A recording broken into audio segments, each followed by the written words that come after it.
Good evening, everyone. I now ask Canon Philip Anderson, Area Dean of Wigan, to offer prayers.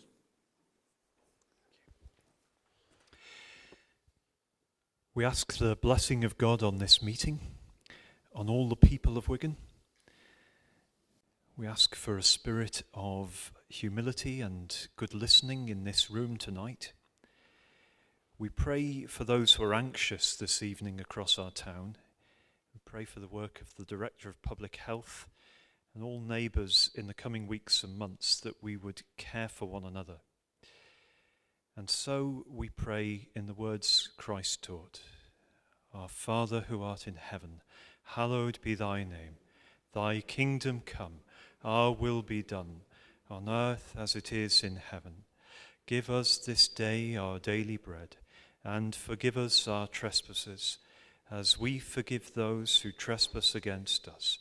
And lead us not into temptation, but deliver us from evil.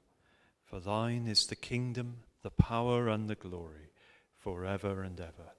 Amen. Please be seated.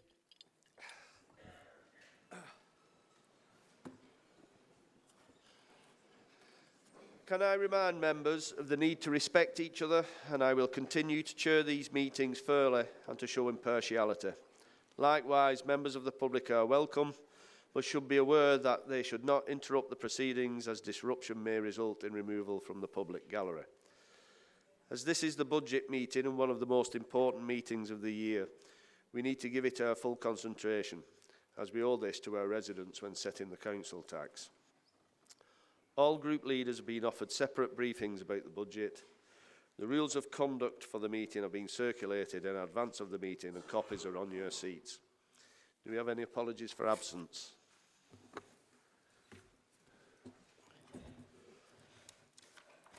Apologies for absence. Councillor Collinson, Councillor Ellis, Councillor E. Hulton, Councillor K. Hulton, Councillor Smith. Are there any further apologies this evening?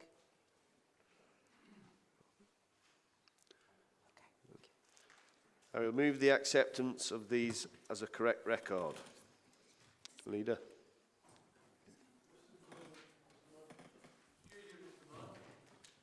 Yep, you wish to? It's been brought to my attention that Alison Mackenzie has brought this council into dispute. Councillor, we're talking about the minutes of the meeting. Have you any? Well, yeah, I'll talk about the minutes of the meeting as well. The minutes are not correct. There's nothing in the minutes where Councillor Molyneux called me a creature, and he insulted me by saying I should have learned at the school. You will laugh. Councillor, carry on laughing, Councillor. The minutes of a meeting. It's not in the minutes. Why are they not in the minutes? The minutes of a meeting aren't a blow-by-blow account of what goes on. It's only actions taken. There was no vote taken on whether you was a creature or not. No, it was insulted. I think he needs to. I'll apologise. I would apologise, Councillor Molyneux. Councillor, if you don't mind, we'll move on. All right. Can I put the minutes to the vote? All those in favour of accepting the minutes, please show. All those against? That's carried. Councillor. Mayor's announcements. The New Year's honours list. I wish to congratulate the Lord Lieutenant of Greater Manchester, Sir Warren Smith, on receiving the honour of Knight Commander of the Royal Victorian Order. May I also congratulate the following who have links with the borough. For the OBE, Bill Hampson, Deputy Lieutenant and Freeman of the Borough, for services to vulnerable people overseas. David James Macy and Wendy Macy, both for services to international trade and the economy. And Patrick Gerard Donnellan for services to law and order. For the MBE, Michael John Edgerton Walmsley for services to policing. Joanne Taylor, Reach and Rescue Limited, for services to safeguarding. And for the BEM, Joseph Eric Foster, Honorary Alderman, for services to the community in Goulburn. Brian Seddon, for services to the community in Atherton. And David Jeffrey Lyon, Council Employee, for services to the community in Wigan. Congratulations to all the recipients on these prestigious awards. The Mayor's Ball. Can I advise members that the Mayor's Ball will be held on Saturday the 4th of April 2020 and will be held at Keeley Court, Worthington. The event will again be organised by the Charity Committee. It is a black tie ball and the proceeds from the event will go to the Mayor's charity. Tickets are still available via the charity trustees. Declarations of interest. In accordance with guidance issued by the DCLG in September 2013, members who are council taxpayers, own properties or are tenants in the borough do not need to declare a DPI in the setting of the council tax, since these do not materially affect their interest in the land. This does not apply to those persons who are more than 2 months in arrears with council tax, and so these people, if any, will have to declare this. Members should note their personal interest for the following: school governors, Wigan and Lee housing, inspiring healthy lifestyles, members of Greater Manchester Transport Committee, formerly TFGM, Transport for the North Scrutiny Committee, parish councillors, if any, and Lee Sports Village. Members are asked to consider other DPIs for the purpose of this meeting and any other personal and prejudicial interest. You will have to leave the room at the relevant part of the meeting. If there are any further declarations, then please fill out the relevant form if you need to declare an interest at this meeting and return this to Christine at the end of the meeting. Morality. I invite the leader to move a recommendation. Mr. Mayor, I'd like to move that this council agrees that Councillor Yvonne Cleave is fit and proper person to become the Deputy Mayor for the Metropolitan Borough of Wigan for the next municipal year.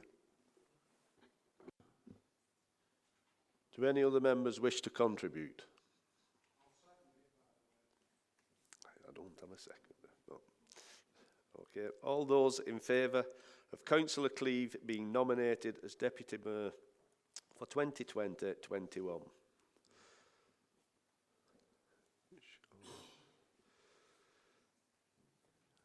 That's carried. Members should note that this appointment is subject to council approval at the annual general meeting to be held on the 20th of May 2020. Constitutional issues. Review of polling districts. We have a report on pages 19 to 62 of the agenda which asks the council to consider alternative locations for polling places. Leader.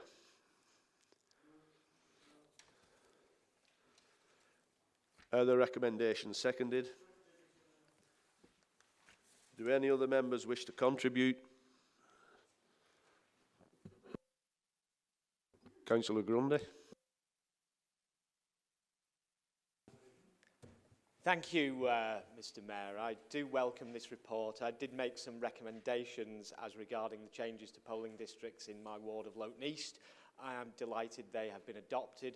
It was mainly to avoid the use of schools on polling day, which can cause great problems for young mums in the area, and indeed all parents, not just the mums, because who have to find childcare during the time that the school is closed. So I am very grateful to the staff who took a look at these proposals, and I'm delighted that they are being adopted. Thank you very much, Mr. Mayor. Do any other members wish to contribute? Leader, do you wish to sum up, or should we go straight to the vote? All those in favour of accepting the recommendations as set out in the report? All those against? That is carried. Report of the Independent Remuneration Panel. We have a report on pages 63 to 82 of the agenda which asks the Council to consider the report of the Council's Independent Remuneration Panel. Leader. Are the recommendations seconded? Do any other members wish to contribute? We'll go straight to the vote. All those in favour of accepting the recommendations as set out in the report? All those against? That result is carried. Local authority governors. The Council is requested to approve the nominations for the appointment and reappointment of school governors as set out on page 86 of the Council agenda. Are the nominations moved? Are the nominations seconded? Do any members wish to contribute? Then we'll go straight to the vote. All those in favour of accepting the nominations as set out in the report? All those against? That is carried. Change to political balance. The revised political balance of the Council has changed since the last meeting due to Councillors Jones, Collinson and Wilkinson reforming the Bryn Independent Group.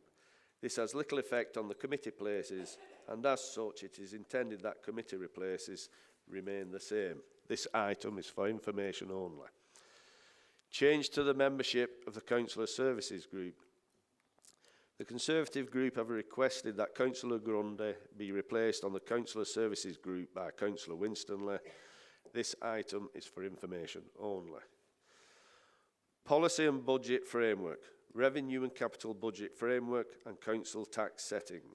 Members are asked to note that as this is the budget report, we are required by regulations to have a named vote on any motions and amendments to motions on this item. The leader will speak for the length of his presentation, and in doing so will invite his cabinet to speak on the relevant area on his behalf. The Council is requested to consider the recommendations as set out at page 90. The report was considered by Cabinet at its meeting held on the 20th of February 2020. The views of the Confident Council Scrutiny Committee were also taken on board at a later meeting of the Cabinet that day. I will now invite the Leader and his Cabinet to present the budget and to move all the recommendations. Thank you, Mr. Mayor. Tonight, obviously, we're going to present our budget. And just to outline it from the start, I will be having the support of my Cabinet during this presentation. And just to announce tonight that the general council tax increase will once again, for the 7th year, be set at 0% increase. And there will be no cuts to the services that this council provide. Can I also say that we have taken the government's instruction on the 2% to increase to cover adult social care, and obviously the Deputy Leader will speak more on that as the presentation goes ahead. I will be inviting members of the Cabinet to make statements on their part of the budget that's covered in their portfolio as part of my presentation. Mr. Mayor, I would like now to present a video to the Council and to show the achievements over the last 12 months of this municipal year.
Have you got an idea that's out of this world?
500 days to the UEFA Women's Euro 2021. Can you do the 500 keep up challenge?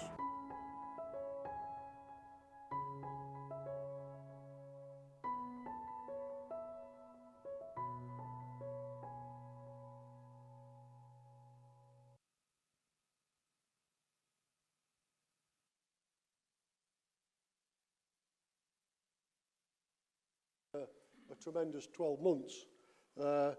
And that's been achieved by this council in the borough with partnership with communities and residents. And we shall be rightly proud of what we have achieved. And despite the financial situation that we had to face, I still think we've had a tremendous year in terms of what we've achieved. I think you noticed on the video we talked about 2021 and the events that will take place at Leigh Sports Village. I think it's absolutely remarkable that we as a borough have attracted the Rugby League World Cup and the Women's European Football Championships, which I think will be a tremendous event and certainly for the Leigh Sports Village it'll be something special. When you think, besides the 3 Rugby League World Cup games taking place, the 3 Women's Euro group games that are taking place, plus the quarter-final. And we've had an indication today from the FA that they expect a worldwide audience for the Women's Euros in excess of 400 million people. Now, 400 million people's eyes will be on LSV and what we're doing as a borough. It will certainly be a great event for residents in that part of the borough and across the borough, and I'm sure we'll get behind both tournaments and support it fully. Like I said in my opening remarks, Mr. Burr, I'm really pleased that this year, if this budget's approved, it will be our 7th year when the main part of the council tax rise will be 0. And my portfolio holder for finance will touch on that during her presentation.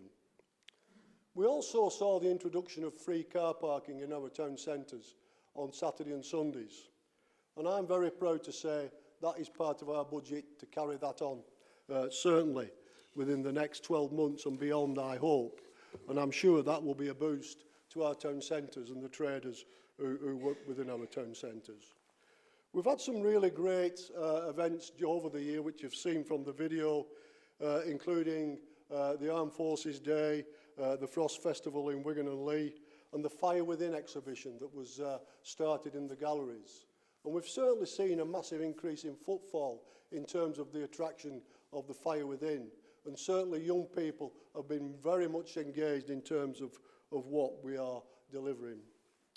We also improved our public realm. We saw the completion of the marketplace in Wigan to make it bigger and better, to put activities on. And I'm sure we'll see that as we go along in terms of what we can do and deliver as a council. We've also worked hard with the Mayor of GM in terms of our efforts with rough sleepers. And we've now got the 2 homeless hubs operating both in Wigan and Leigh, and certainly that has made a big difference to people's lives in this borough. Can I also say that we saw the first year of operation of the Armed Forces Hub? And when we start to think of what we've achieved with the Armed Forces Hub, it's been absolutely fantastic, where we've helped more than 400 veterans. And it's not just about the veterans, it's about the families and the support that we've given them in a recognition of what they've given to this country in the service that they've done in the services. So I just think it's an absolutely fantastic facility and something we should all be proud of. We've also seen, and we're now going through the process of the final bids, a further £1 million of SIF funding. And this year, we focused on young people and the aims and ambitions of young people. And I think that's an absolutely credit to this council in terms of how we've gone out there and supported our communities. We announced earlier last year climate change. And I should think everybody now accepts there is a climate emergency taking place. And we've got to make sure that we put funding in place, certainly, to carry on the work that was started when we announced that. And the portfolio holder will touch on that later tonight. We've also heavily invested in our highways, and I want to make the infrastructure, taking it back to what it was previously to when we started having to make cuts to our highways budgets. But we know it's important to people that we get that right, and we will certainly continue to invest in our road networks, and we've now got some of the best roads, if not the best, in Greater Manchester. Our recycling rates have increased. They've bucked the national trend, and we're now operating at 53%. And we've recently been named as the best plastic recycler in the UK. What I also want to do, Mr. Mayor, is tonight announce that we're going to reintroduce the free bulky waste collection. I think it's important that we start to look at this in a realistic way when fly tipping becomes more and more prevalent. And we are going to announce tonight that the bulky waste collection will be reintroduced free of charge, and we will give details later. I think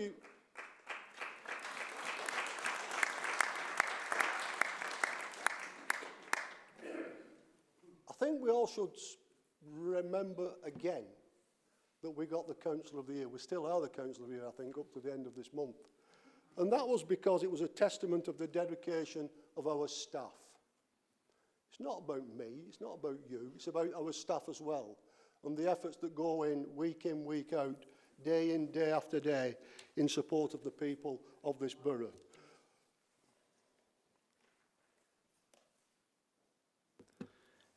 Councillor, can you leave your comments till later, please? So I'd just like to place on record our thanks to the staff, and once again thank them for what they do for us and for the people of this borough, and the award that we got was a recognition of that. I'm sure, Mr. Mayor, that you will agree with me how impressed we were when, was it last week, we went to the youth parliaments and the camp and what they were doing as a youth parliament.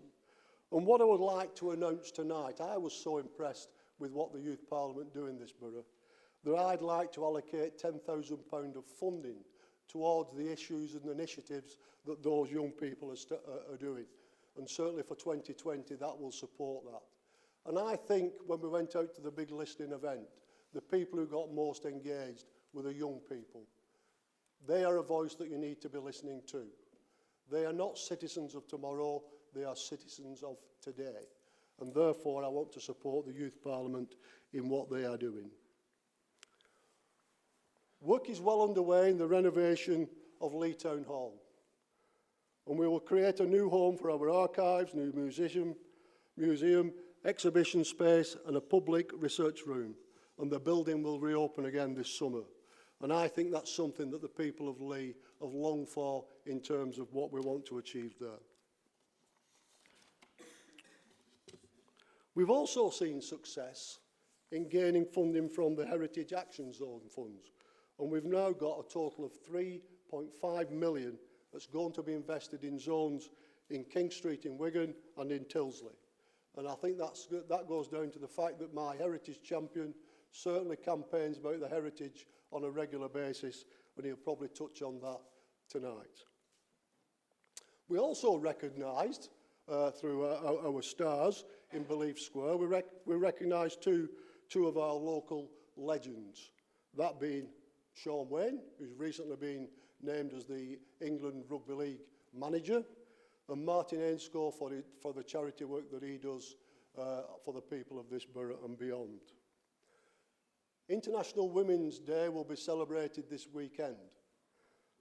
And in line with that, next week we're going to recognise Wigan's first female surgeon by putting a star in Belief Square.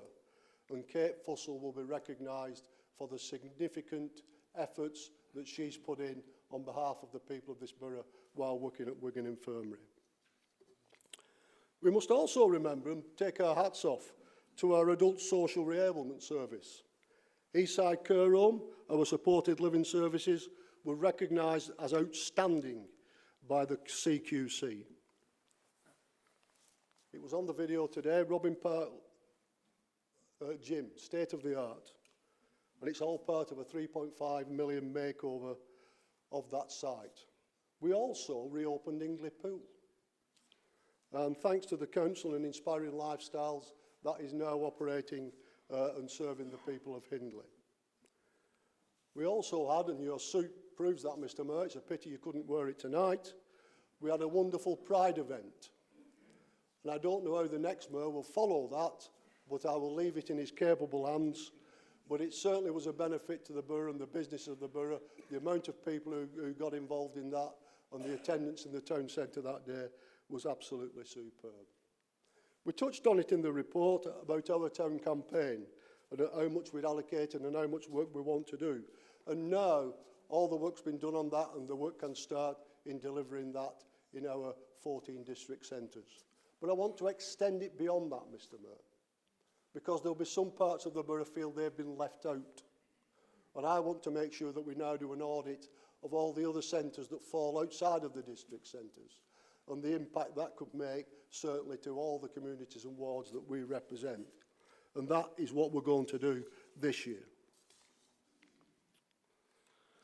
I certainly think, Mr Mayor, that we've a lot to talk about. And we announced earlier this year the £5 million investment in Lee, 1 million of which will go into a youth facility. And we are now talking to partners who want to help us to deliver that. And I think that's a significant step forward in providing that facility in Lee. We also saw the construction, or near the end of the construction of the A49 link road, which we know will open later this spring.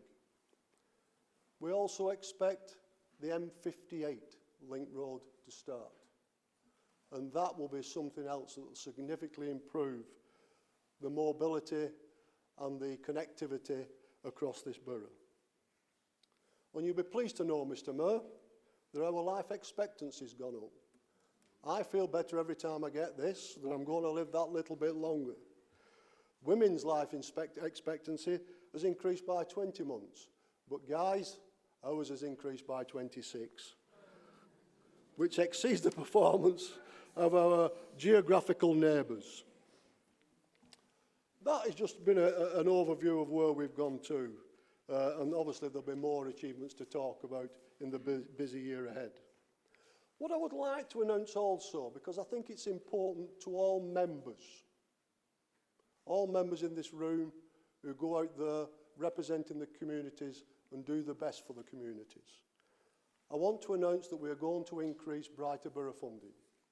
And every councillor will now have £6,000 to spend per annum in their wards supporting the community groups and the work that goes on there. And I think it should be a credit to councillors who get out there and actually work within their communities. I look forward to presenting and delivering priorities that residents have set through the Deal 2030 conversation. And I'm sure 2020 will be another successful year. Mr Mayor, I'm more than happy now to move this balanced budget for the municipal year of 2020-2021, and I will now ask the members of my cabinet to carry on this presentation. Thank you, Mr Mayor.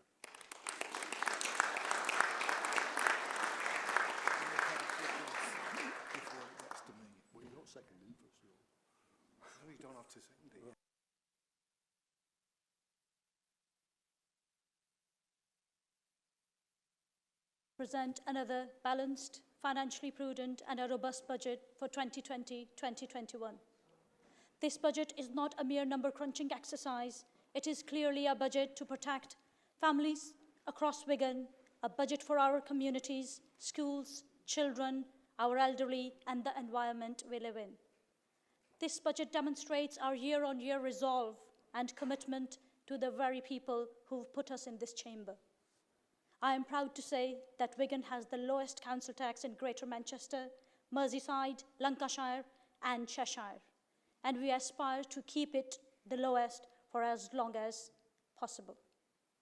I want to tell our residents that for another year, this Labour-run council has stood between our communities and another blow of this government to break your hopes and aspirations and cripple us to the point of paralysis.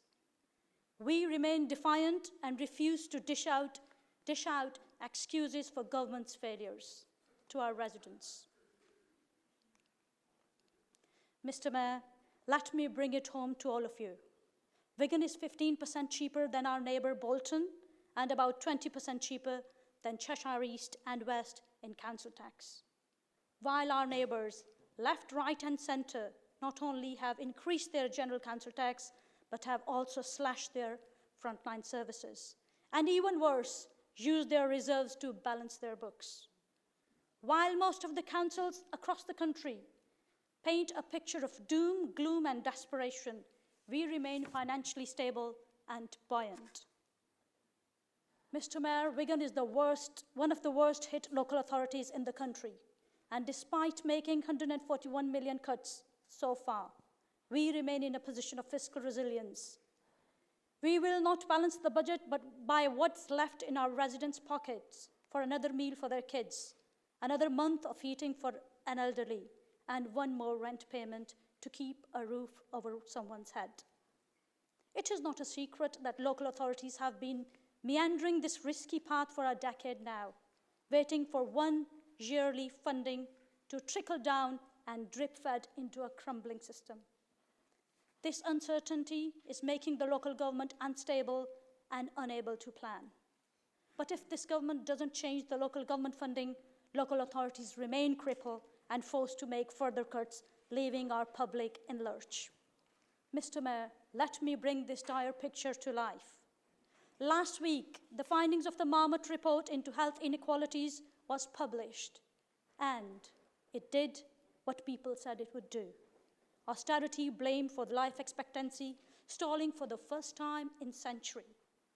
No one is surprised to find that the 10 years of slashing of public spending had taken its human toll. It reads, in housing, in employment, in neighborhoods, public policy is making people stressed, depressed, malnourished, and ill. It represents a total failure of politicians to listen, to learn, or to have any concern at all. Marmot's report provides the evidence that socioeconomic status is closely linked to life expectancy, health, and disability. It found that health inequalities have widened since 2010, with life expectancy for the poorest and women actually going into reverse, particularly in the north of England. Early mortality is rising among certain age groups and ethnicities. Austerity, a political experiment, has taken a significant toll on life chances and health, and it is likely to continue to do so across the country. But in Wigan, I have a different story to tell. Life expectancy for women has increased by 20 months to 61.7 years, and for men it has increased by 26 months to 61.1 years, exceeding the performance of both our statistical and geographical neighbours. Mr. Mayor, when the government ministers are more interested in the new colour of British passport, then does it matter that a homeless person dies 30 years younger than average population? When the government is engaged in denial, distraction, and deflection, does it matter that 40% of our children in lone parent poor families are particularly at risk of poor mental and physical health in their childhood and throughout their life? When the government is busy in sticking plasters on serious problems, does it matter that our veterans are dying on our streets, destitute and helpless? Local authorities have shrunk in size, in scale and in scope. Government has shifted its responsibility for policing and social care to the public, putting local authorities under huge pressure. The increased demand for adult social care has crippled local councils. Wigan has the fastest growing population in Greater Manchester with no meaningful support from the government, but this Labour-run council is committed to support our older residents and to revolutionise this sector. The social care precept levied by the government is not enough to bridge the gap, but this Labour council is investing £6 million to meet the service demands and pay the living wage. Rough sleeping and homelessness have been and continue to be the highlight of this decade. But I am pleased to say that we are successfully tackling homelessness. Moreover, in social housing, we have the lowest rent increase of 2%, and we are investing £20 million in new build social housing. We haven't just talked the talk, we have walked the walk by keeping control over our investments and future outcomes by bringing the housing stock back in our control. In the environment, as Leader has indicated, we are introducing free bulky waste collection in an attempt to save £4 million we spend every year to address fly tipping. Free weekend parking in town centres, more investment in a cleaner and greener borough, and 1 million trees to demonstrate our strong commitment to the climate. Mr. Mayor, in the last 4 years, we have spent £30 million on our leisure facilities across the borough, including Robin Park, Howbridge, Ashton Leisure Park, Standish Leisure Centre, Haywoodland with 500,000 visitors every year, last year, and we are anticipating a huge boost to our sports, culture and local economy after being announced as one of the hosts to Women Football European Championship next year. We are passionate about the local heritage and we believe that our town centres are the bedrock of our culture and prosperity. The new Our Town programme will see town centres reinvigorate with the injection of more funding for the local events and a focus on building the nighttime economy. We have opened a state-of-the-art Veterans Hub, providing the much-needed support to people who meant to be our heroes. Our brilliant treasury management has saved us £7.5 million every year by recycling the high-interest loans with low-interest ones. School funding continues to be a local and a national problem, but we are working hard to provide best care to our looked-after special education needs and disability children. But, Mr. Mayor, there are potentially serious implications on the horizon from the Fair Funding Review, which will set new baseline funding allocation for local authorities. So far, consultation of Fair Funding Review by the government has failed to take deprivation into account. We are lobbying with our other councils to get deprivation included as one of the deciding factors for a meaningful and a comprehensive funding review. My worry is we will be penalised for standing by our residents and not increasing the council tax for the last 7 years, because in government's view, we could have raised the money by punishing our desperate and needy even more. My response to that is, the council is not here to manage the race to the bottom, decline in life opportunities, and dishing out adversity. We are here to raise aspirations, grow our economy, and invest in every town in Wigan. The second unknown we are dealing with is business rates reset. As a pilot in Greater Manchester, we are retaining our 100% business rates. But if the government implements proposals for its reforms of elements of our business rates retention system in England from this year onward, we will have to see if austerity-ridden authorities will get what they desperately need, or will it be another exercise of sticking plasters?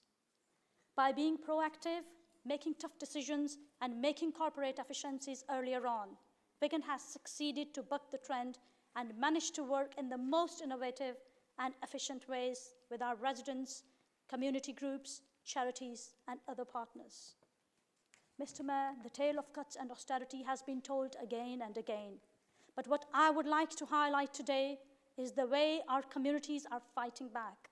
Across Wigan, we see individuals, charities, and community groups emerging as the last line of defence, filling the gap, punching above their weight, and giving people hope and much-needed support.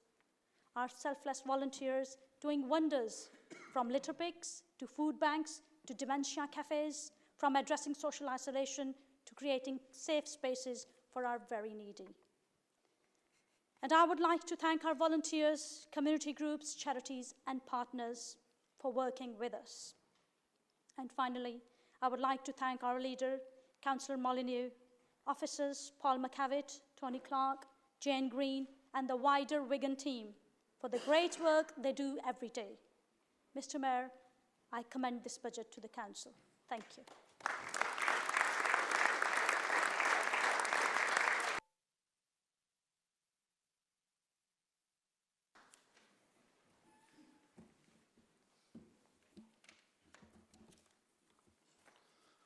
Mr. Mayor, thank you for allowing me to speak this evening. Can I just say that, as you will all remember, last June, we declared a climate change emergency. And by doing so, we formally recognise as a council and a borough that climate change or global warming exists, and it is a real problem and presents a threat that we all need to address. Climate change is already having a major impact on our physical infrastructure.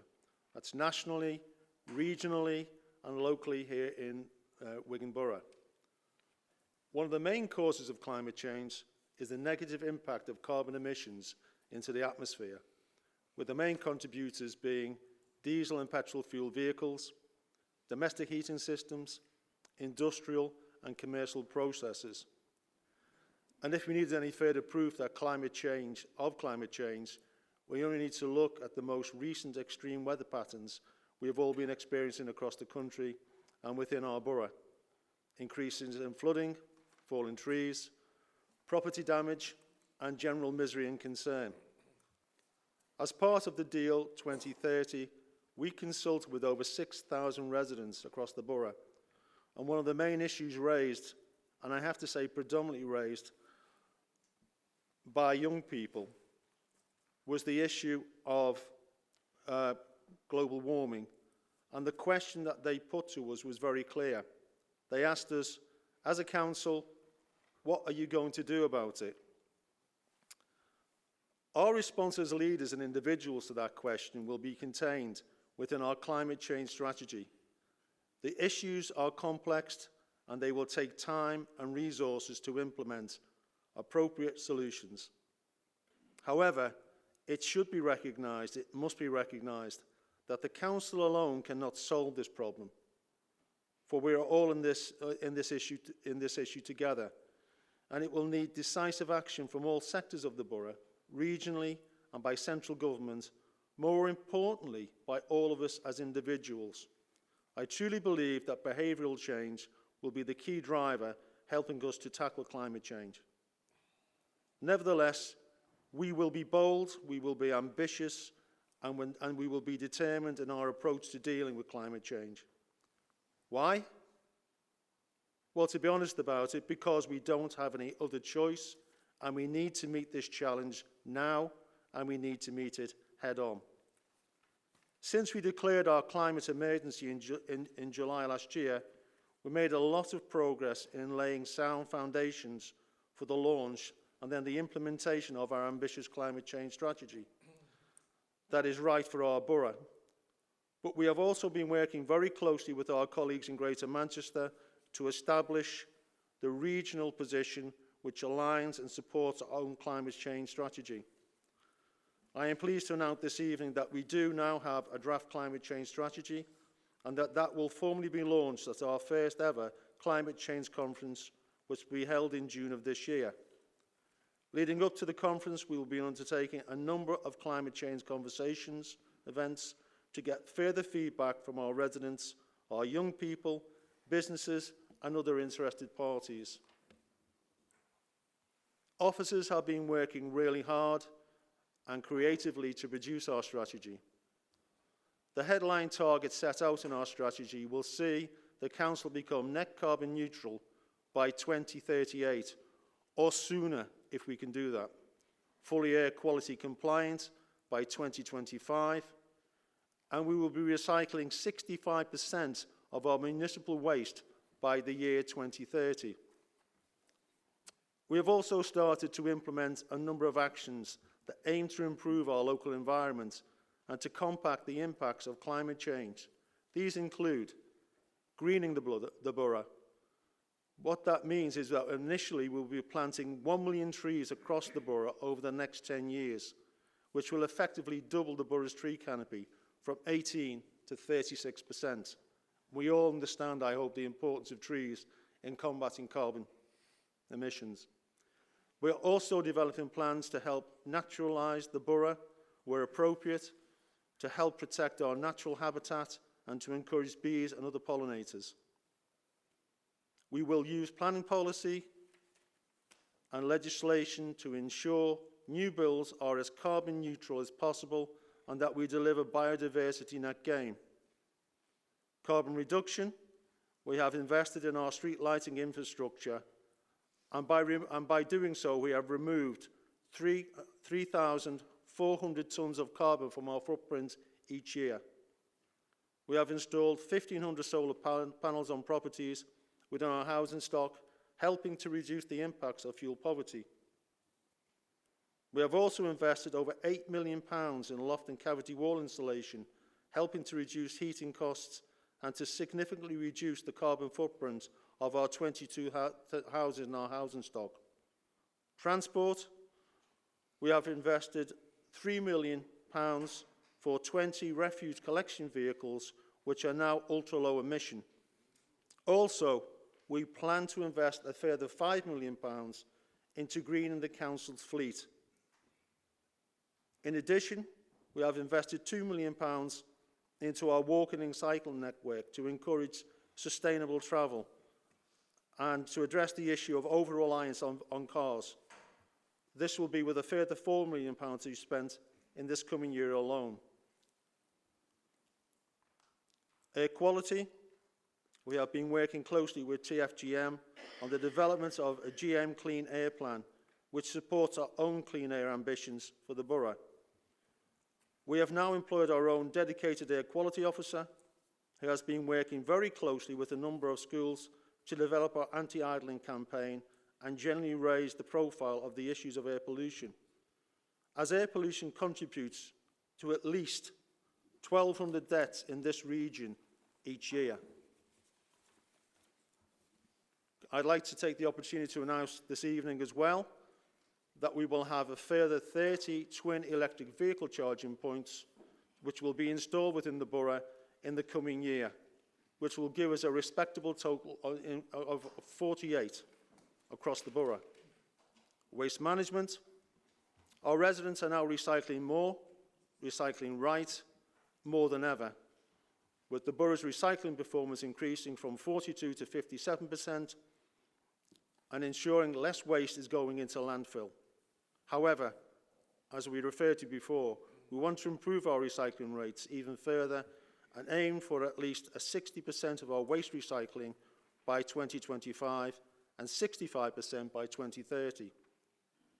The Council has also been recognised as the top plastic recycler in the country, with over 9,000 tonnes of plastics captured through our brown waste stream and then recycled. With regard to our people, we have also made the commitment to train all council employees, many of whom are residents in the borough, in carbon literacy, helping to raise awareness of the impacts of carbon on the environment. We also recognise that it is very important that we give the young people in our borough a strong voice and the opportunity to influence our thinking. We have achieved that by delivering an extremely successful Eco Schools conference where over 300 pupils from around the borough came together to talk about their aspirations linked to our local environment and climate change. The future, in conclusion, climate change is a local, and sorry, I'll start again. In conclusion, climate change is a local as well as global issue, and we all have a responsibility to act. Everyone needs to do their bit to help reduce the overall carbon emittance across the borough. The Council recognises that it needs to lead from the front, lead by example, and influence others to do the same. As you can see, we have made some good progress. However, we realise the hard yards start now. I'm confident that we can deliver the ambitions set out in our new climate change strategy. We will ensure the relevant resources are made available to deliver our goals, and that we invest further in tackling this very important issue, ensuring we pass on a cleaner and greener version of our borough onto the next generation. And finally, Mr. Mayor, I would like to say a little bit about highways infrastructure. With regards to the highways infrastructure within the borough, which is part of the physical infrastructure that is impacted by the effects of climate change, I can assure members that the continued good maintenance of the highway system within the borough is a major priority for this council. To that end, I would refer members' attention to a recent report from the Department of Transport, which shows that the borough has some of the best maintained roads in Greater Manchester, with fewer roads requiring repair, and with 1,160 kilometres of highway to maintain. That is no mean feat. The reason for this success story is the continued investment by the Council.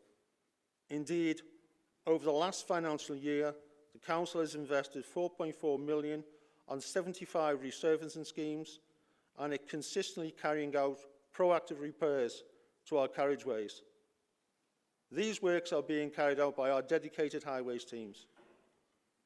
I can inform Council tonight that over the next 2 years, the Council will invest a further £8.4 million into maintaining the borough's highways carriage system. As part of that funding, £3.3 million of that sum has been made available at the direction of the Leader of the Council. And lastly, but by no means least, I can inform members that the Council has recently secured via a £1 million bid, which is in addition to the £1.5 million the Council already invests in maintaining the borough's drainage system, will now allow the Council to future-proof the borough's drainage system. This new investment will enable the Council to introduce remote sensor technology and real-time weather data to identify and monitor the problem gullies that will enable a targeted clean programme in advance of severe rainfall events. This will make the drainage system more resilient into the future and more able to cope with the excesses of the extreme weather conditions we face as a result of global warming. Mr. Mayor, this Council is investing significant sums of funding and investing in new technology to ensure that the borough's highways infrastructure is maintained to the highest standards, both now and into the future. Mr. Mayor, I support this budget. Thank you very much for allowing me to talk.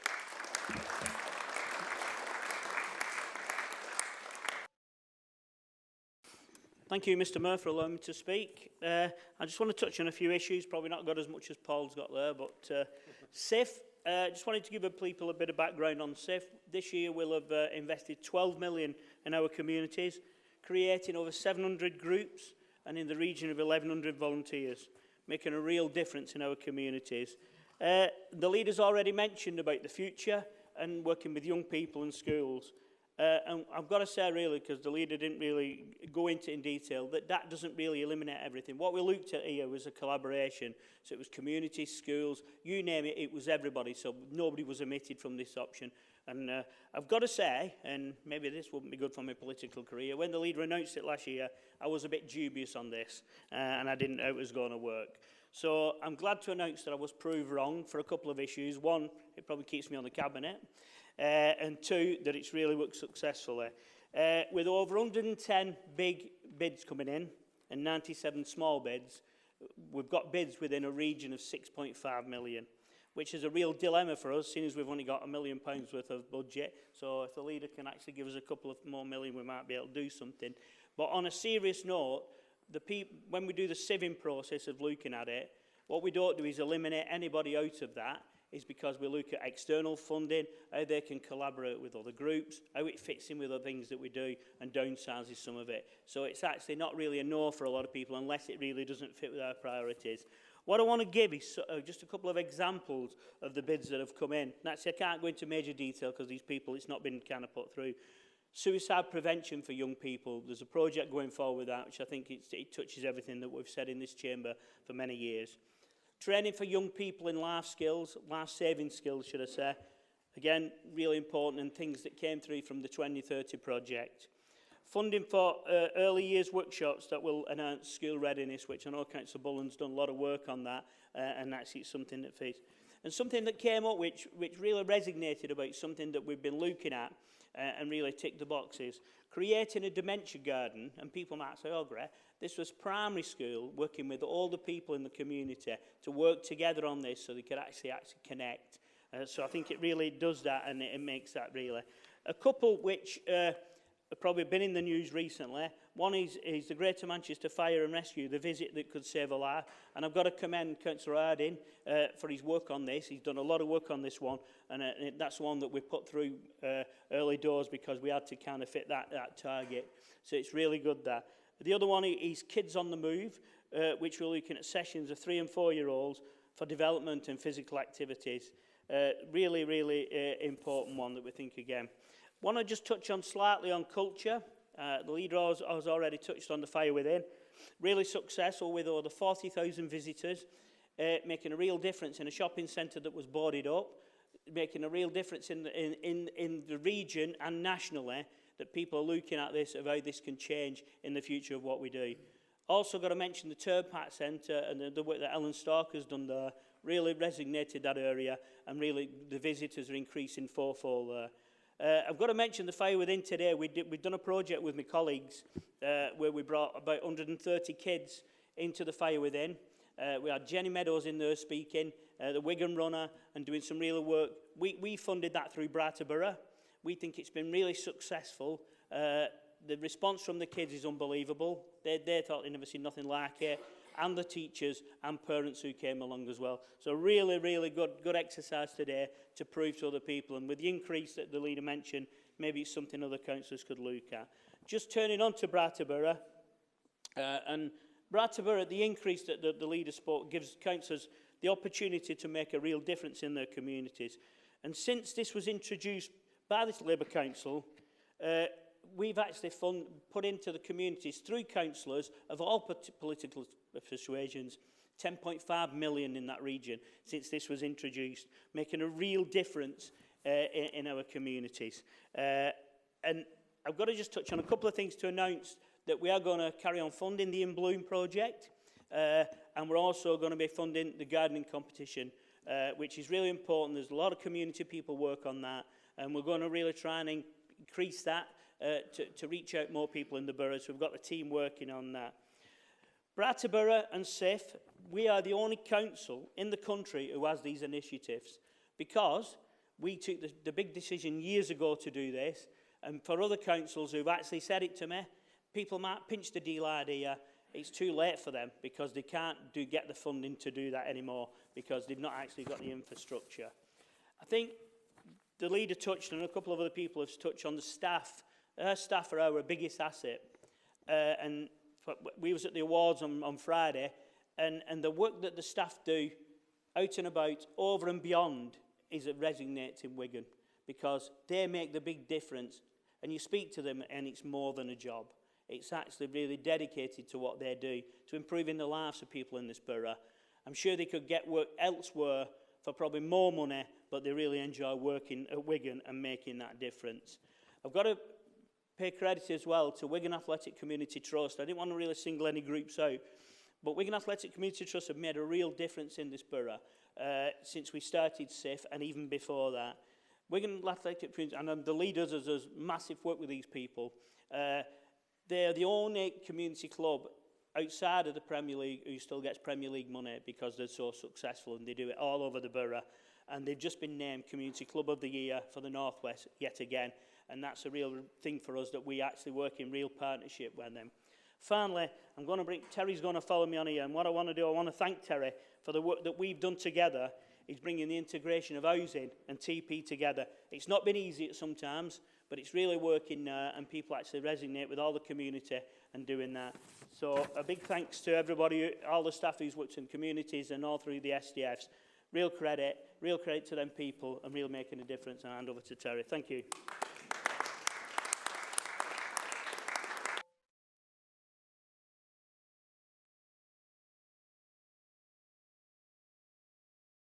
Mr Mayor, for the last few years I've had the responsibility for the implementation of Labour's key priorities for the borough as set out in our Deal 2030 for housing, welfare and homelessness.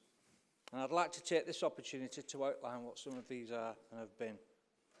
Firstly, we are committed to the delivery of a Home for All transformation programme, including delivery of homes to meet local needs through the Council's new build projects, and by working with partners, the adoption of new asset management strategy, the redesign of the accommodation offer for older people, development of the private renting sector in partnership with stakeholders, including development of a social lettings agency that ensures residents get the best deal from private renting. I also chair the Housing Advisory Panel, a panel made up of tenant representatives of the borough, to provide challenge around services delivered to council tenants, ensuring that Wigan Council is a good landlord, providing quality services and promoting sustainable tenancies. These representatives ensure the implementation of a new borough-wide in-house right first-time repairs service and that it delivers, and they scrutinise the delivery of the tenant engagement programme with the goal of tenants participating in improving their housing services, the commitment of which is vital to ensure that the tenant's voice is heard and our housing stock continues to be well maintained to the Decency Home standard. So I would like to put on record my thanks and to take this opportunity to thank them for all the hard work and commitment they've given to us over the last 2 years. But some of our key achievements have been and include is we brought in the whole of housing repairs back in-house to deliver added value to this borough. 1,350 new homes were built in the borough in the last financial year, with 297 of them being affordable homes, meaning that Wigan Council surpassed its housing delivery requirements. Over the past year, we've invested 36 million in improvements to homes and completed some 79,000 repairs, and tenant satisfaction has increased, with 94% satisfied with their repair. We launched our new online repairs offer with over 2,000 tenants now registered and using the new service. This is in addition to what we already had there, so that seems to be working really well for those people who can't access or make appointments during a normal working day. We also launched our first ever ethical lettings agency, which is a new scheme supporting private landlords to offer quality affordable housing and help raise standards in the rental sector. This partnership approach will ensure that the local people can have access to affordable quality homes they deserve from the private renter sector. Our housing repair service continues to go from strength to strength, with more local apprentices being employed into key trades and major investments being made into staff training and development. 3,927 properties have received some cyclical investment, and in addition, 204 properties have had full roof replacements. Since the start of the bathroom programme, 40 apprentice posts have been created. In addition, there are currently 8 apprentices working on their new maintenance programme, and 22,000 has been invested in training for operatives working on council contracts. And since April, 2.8 million has been spent with local companies. Mr Mayor, our direct delivery programme has resulted in 6 state general needs units at Park Road in Hindley have been handed over since April 2019.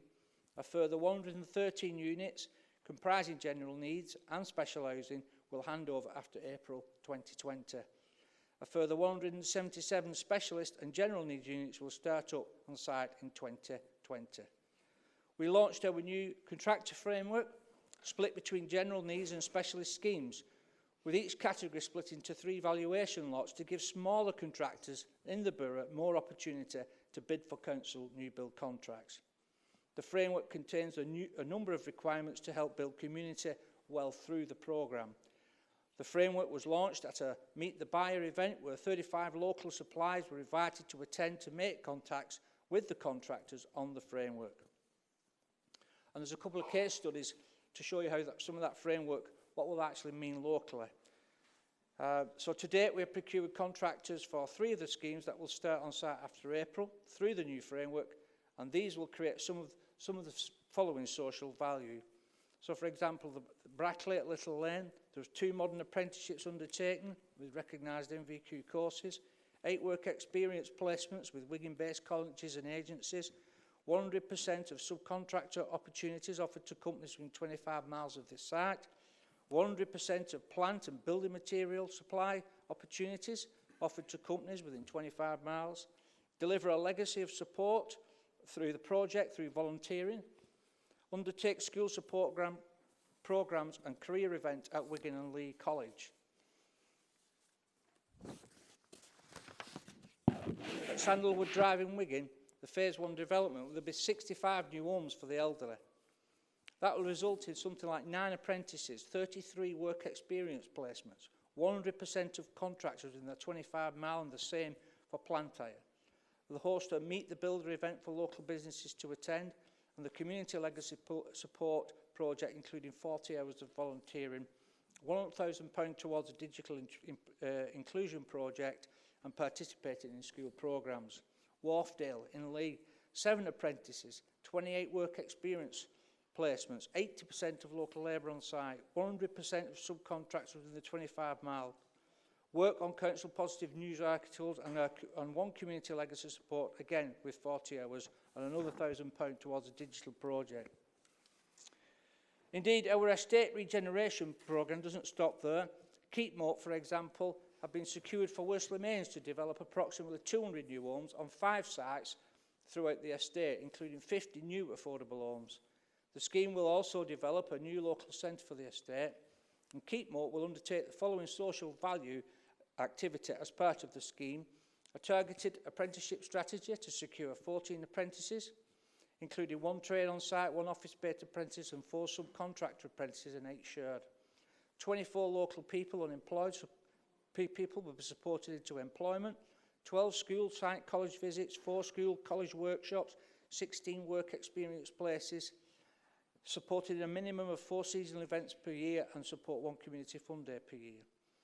And I can announce tonight, Mr Mayor, that because we've taken in the direct team, maintenance team and delivery team, we'll be taking on a further 15 apprentices in that direct services delivery team, and we aim to promote, and we want to promote, more women into that direct service delivery team, and that's what we'll be doing this year.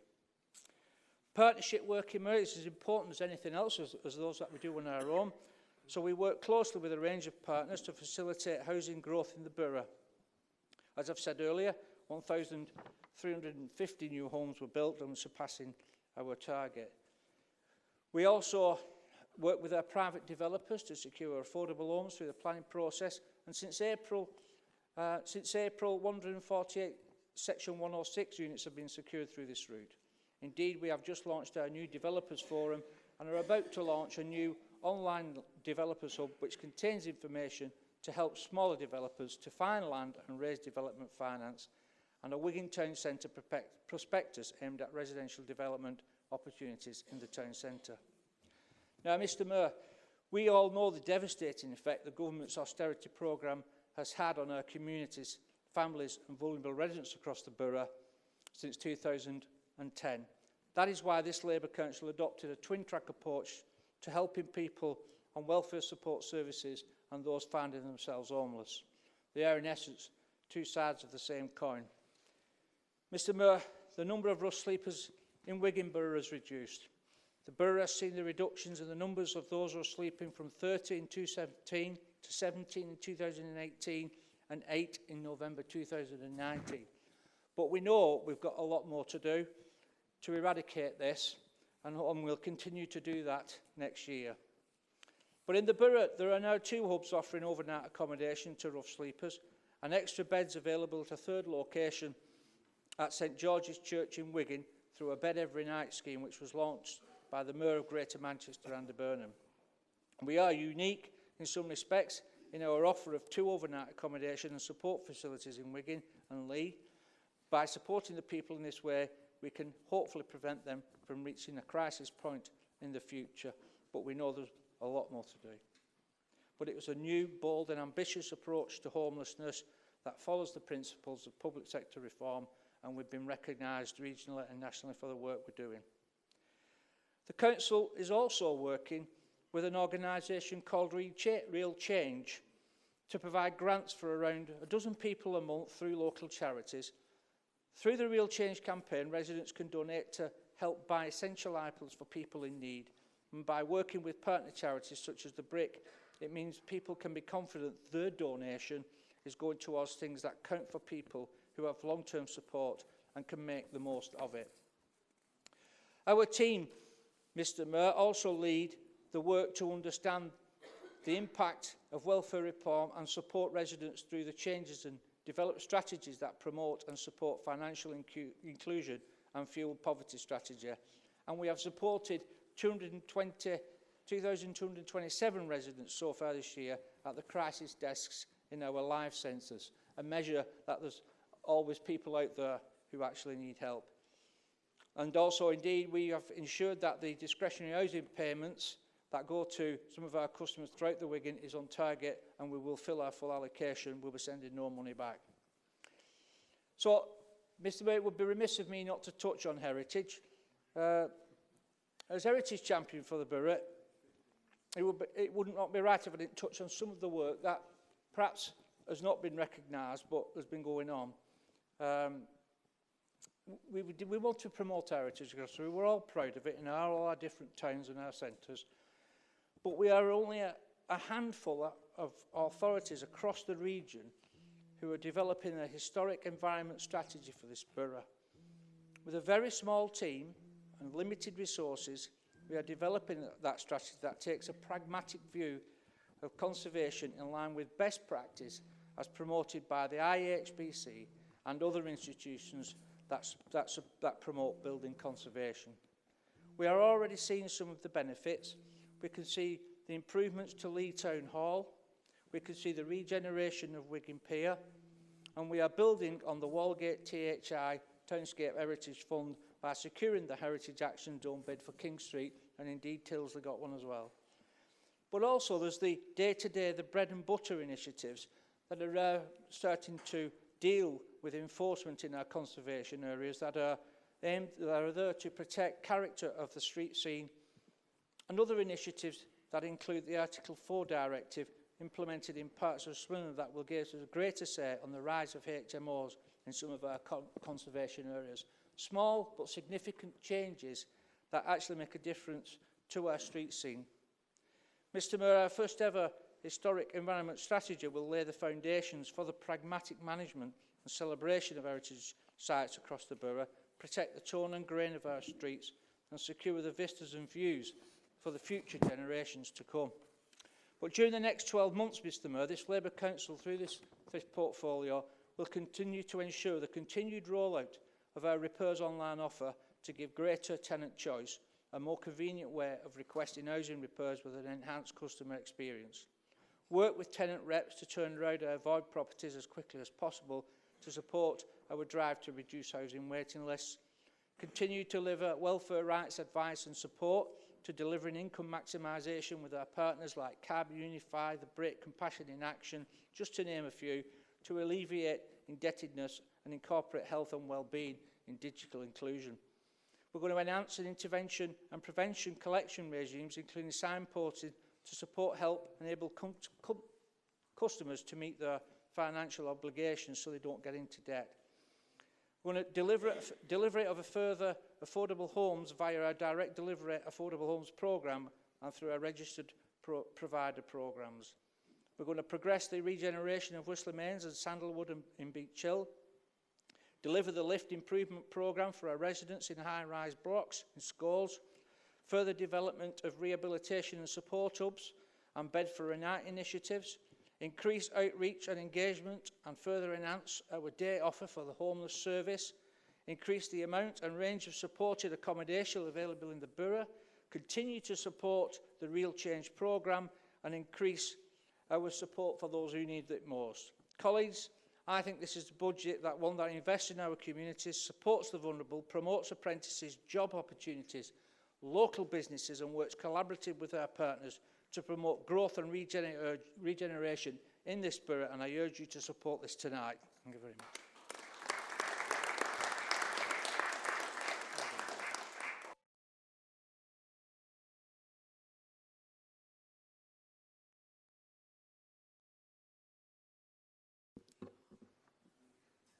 Councillor Cleave, you're up next. Thank you. Having a few problems with the microphone. Thank you, Mr Mayor, for allowing me to speak.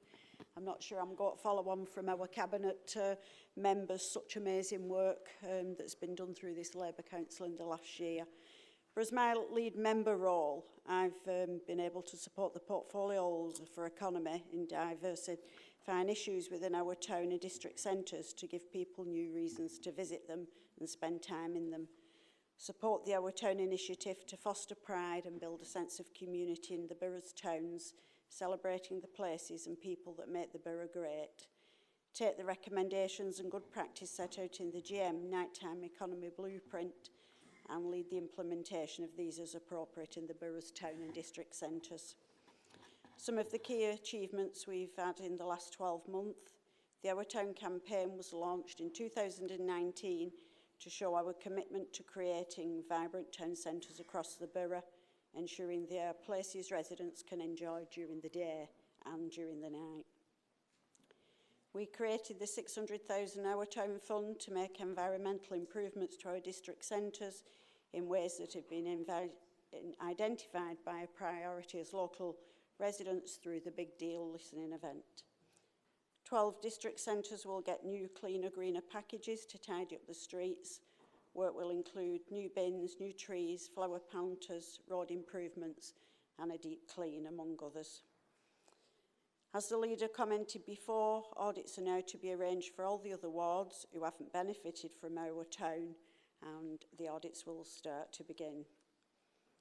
We launched the Pause and Pick It Up campaign, which is looking to crack down on the small minority of dog owners who flout the law and spoil public spaces for everyone else. As part of the initiative, the council will be distributing bag dispensers and torches to aid pet owners when they are out, especially at night. These are already available in all our public libraries. We unveiled the Safety Haven to keep people enjoying the nightclubs in Wigan safe and to ease pressure on frontline emergency services. This was a successful partnership between the Council, St John Ambulance, Greater Manchester Police, GMCA and Greater Manchester's nighttime advisor Sasha Lord, and we've just been able to get funding to continue that. We've also done a lot of work in preparation for gaining Purple Flag status for Wigan, which is a nationally recognised award acknowledging the town centre as safe and inclusive. So lots to look forward to the next 12 months, which includes successfully rolling out the Our Town improvements across the district centres. We will submit a successful bid for the Purple Flag Award for Wigan Town Centre, and a further 500,000 will be invested to improve customer experience at our ever-popular Lee Market Hall. Thank you, Mr Mayor.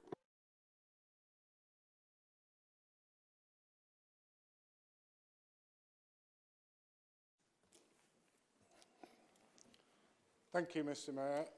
As everybody knows, my portfolio is adult social care and health, and perhaps that has been the most impacted service across the country, and you see the Local Government Association and the national press talking about the crisis in adult social care. What was the trigger to all this? Well, if you remember back around the global crash, which was started by the subprime mortgage depreciation in the subprime mortgage market in America, resulting in the collapse of Lehman Brothers Bank and the collapse of the global banking crisis. And so in 2010, when the coalition government came in, they implemented austerity, probably the most savage austerity ever impacted on the people of this country. And that was a political choice. And the political choice was to make working people, older people, disabled people pay the price for the banking crisis. And that's what we've suffered over the last 10, 12 years. And so what we've had over that time, and the Institute of Fiscal Studies identified that Wigan Council was the third worst affected proportionately in terms of the impact of austerity, which meant a reduction of in the region of 150 to 160 million pound. 40 to 50% cuts to this council that we've had to cope with. And so over the last few years, and the Marmot 2020 report that came out this last week identified that over the last 10 years since his last report, in actual fact, things have got much worse. Health inequalities have got worse.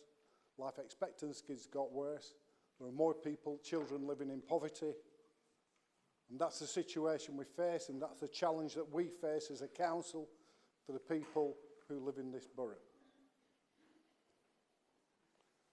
What I can say is that the achievements we've made, because we are probably one of the only authorities in the country that have a balanced adult social care budget.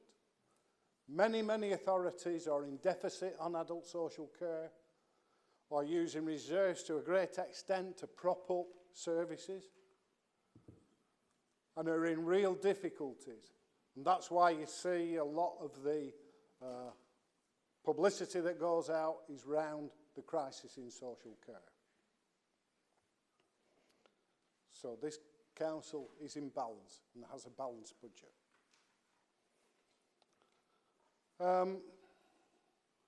One of the issues for us is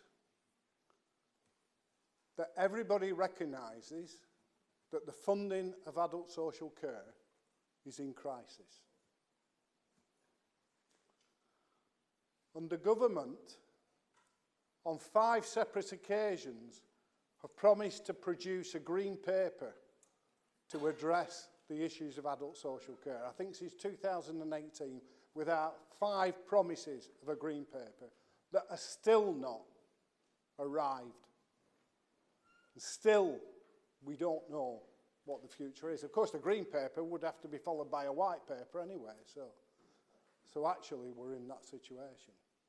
And Boris Johnson, after the election on the streets of Downing Street, said he had a ready-to-go plan to deal with the problem of adult social care, and that people would no longer have to give up their houses and their savings in order to get through long life.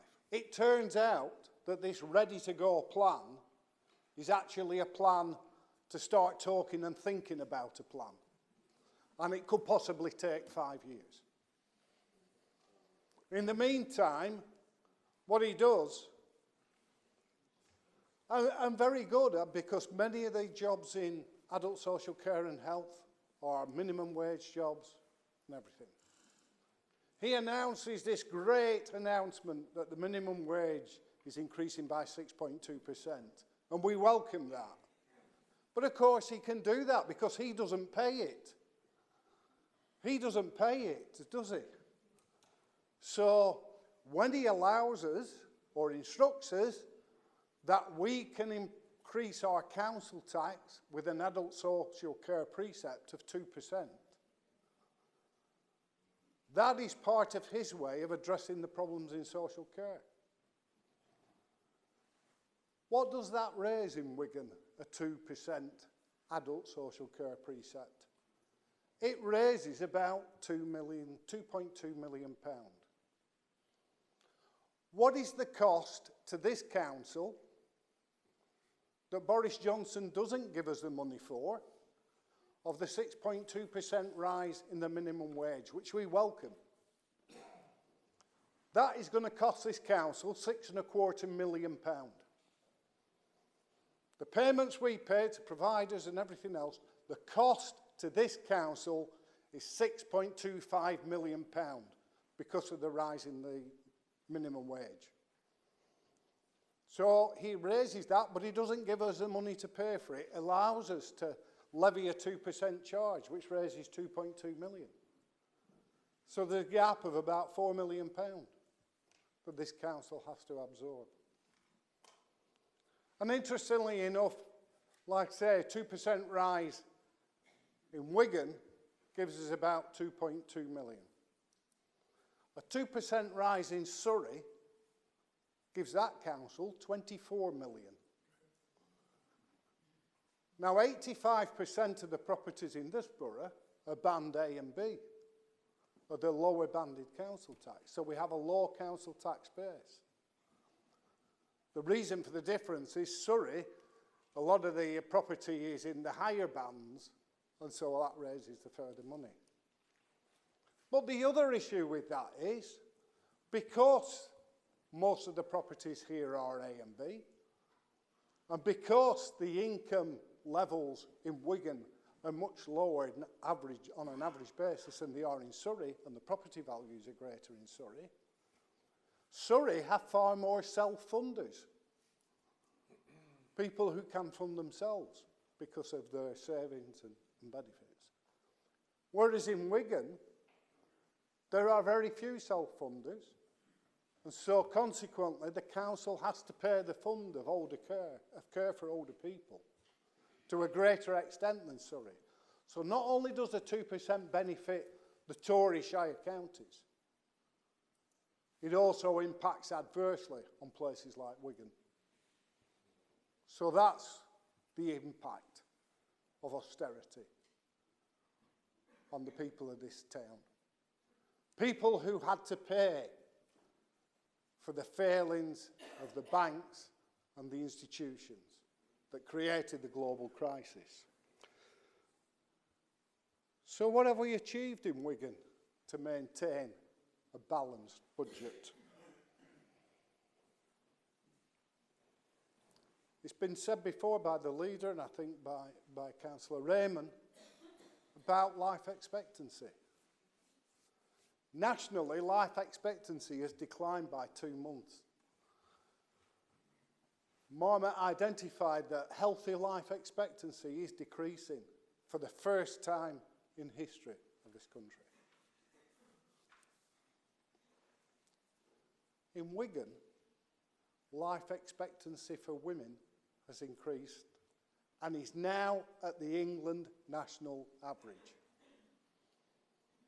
Never before has Wigan had healthy life expectancy at the same as the England national average. For women it is. I know the men have increased by 26 months, as the leader said.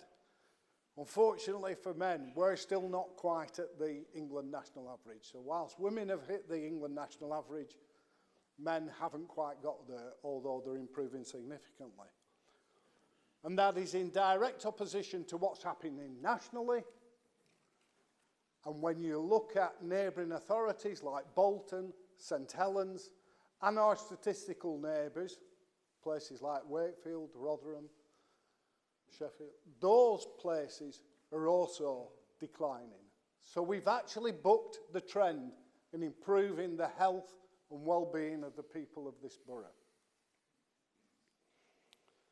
Other achievements we've made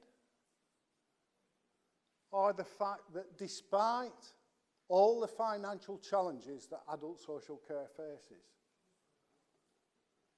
the number of homes within this borough, residential and nursing homes within this borough, that are good and are outstanding, has improved significantly to the level that 83% of the homes in this borough are good or outstanding. That is in excess of the national average, and it also makes Wigan the third most improved care home quality in the country. Through our integrated discharge team, our working in partnership with the NHS, one of the issues that's always related to in the press is delayed transfers of care. People bed blocking in hospital unable to get out. Wigan, because of our integrated discharge team, because of our close working across the local authority and health and the NHS, has the 5th best delayed transfers of care figures in the country. It has the best in the Northwest.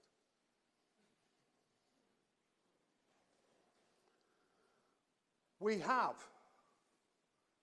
an outstanding reablement service, like the leader mentioned, because this council has invested over the last 10 years in prevention and early intervention. Our reablement service is a service that helps people getting out of hospital to build up their independence and ensure that they can be as independent as possible. So in 2008, when the reablement service started, it started with 4 staff. It received outstanding around about 2015, 2016. It was rated as outstanding by CQC, the first reablement service in the country to be rated as outstanding. In June, July last year, it was inspected by CQC and retained its outstanding. I talked about care home quality. There are about 53 residential and nursing homes in this borough. 52 are private and 1 is run by this authority, Heathside. In September last year, Heathside was inspected by CQC and rated outstanding. And our supported living service was inspected towards the end of last year, and in December that was rated as outstanding by CQC. I doubt whether there are many or any other authorities in this country where 3 different services provided by the local authority in these challenging times are rated as outstanding. And that is an achievement and is merit to the staff that we employ, because every single one of the services that our adult social care department provide, every in-house service is rated good or outstanding. Every single one. We've actually seen a reduction in the number of people who get admitted to nursing and residential care. And part of that is because of that reablement team, which was 4 strong in 2008, which was 22 strong when it first got outstanding several years ago. When it retained the outstanding last year, was 62 strong, and today employs 82 staff, working with people to enable them to live better lives. Let me tell you, 78% of people who get the services of our reablement team do not have any ongoing requirement for social care support. And of the other 22%, the amount of support they require is significantly reduced from what it would be if it wasn't there. So whilst many authorities are reducing the amount that they spend on prevention and early intervention, in a period of financial challenge, this council has doubled the amount we spend on prevention and early intervention. Really significant achievement. Part of the reason for that reduction in admissions to nursing and residential care home is because over the last few years, we've had a really ambitious programme around housing for health. Things such as Little Lane, Tamfield, Mayfield. And while the MP for Lee is here and Councillor Grundy, can I just remind him that Mayfield, which is an absolutely brand new, purpose-built unit for 12 people with autism, providing 12 independent flats with support, with all the latest technology in there, bringing people from out of borough. In fact, the first person in there was coming from a placement where he needed 5-to-1 staffing. That fantastic facility is on the site of the Pines. And I remember Councillor Grundy opposing the closure of the Pines when I said we would actually build and provide much more modern, up-to-date facilities for people with autism and learning disabilities. And actually the people who left the Pines and went into supported accommodation actually thrived and had far more independent lives than they were having when in residential care. So Mayfield, Tamfield, we've got coming on stream very soon. Fantastic new build facilities at Hindle Lodge in Henley. They'll be open within the next few months. There are schemes at Goulburn. There are schemes in Bryn. There are schemes around this borough.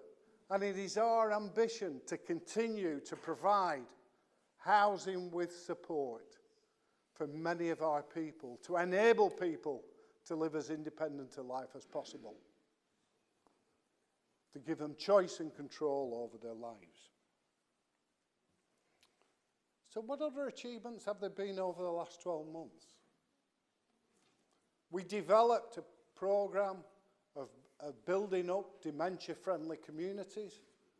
And in the last year, the Mayor of Greater Manchester gave age-friendly awards to Shevington, Atherton, Lee West, Pemberton.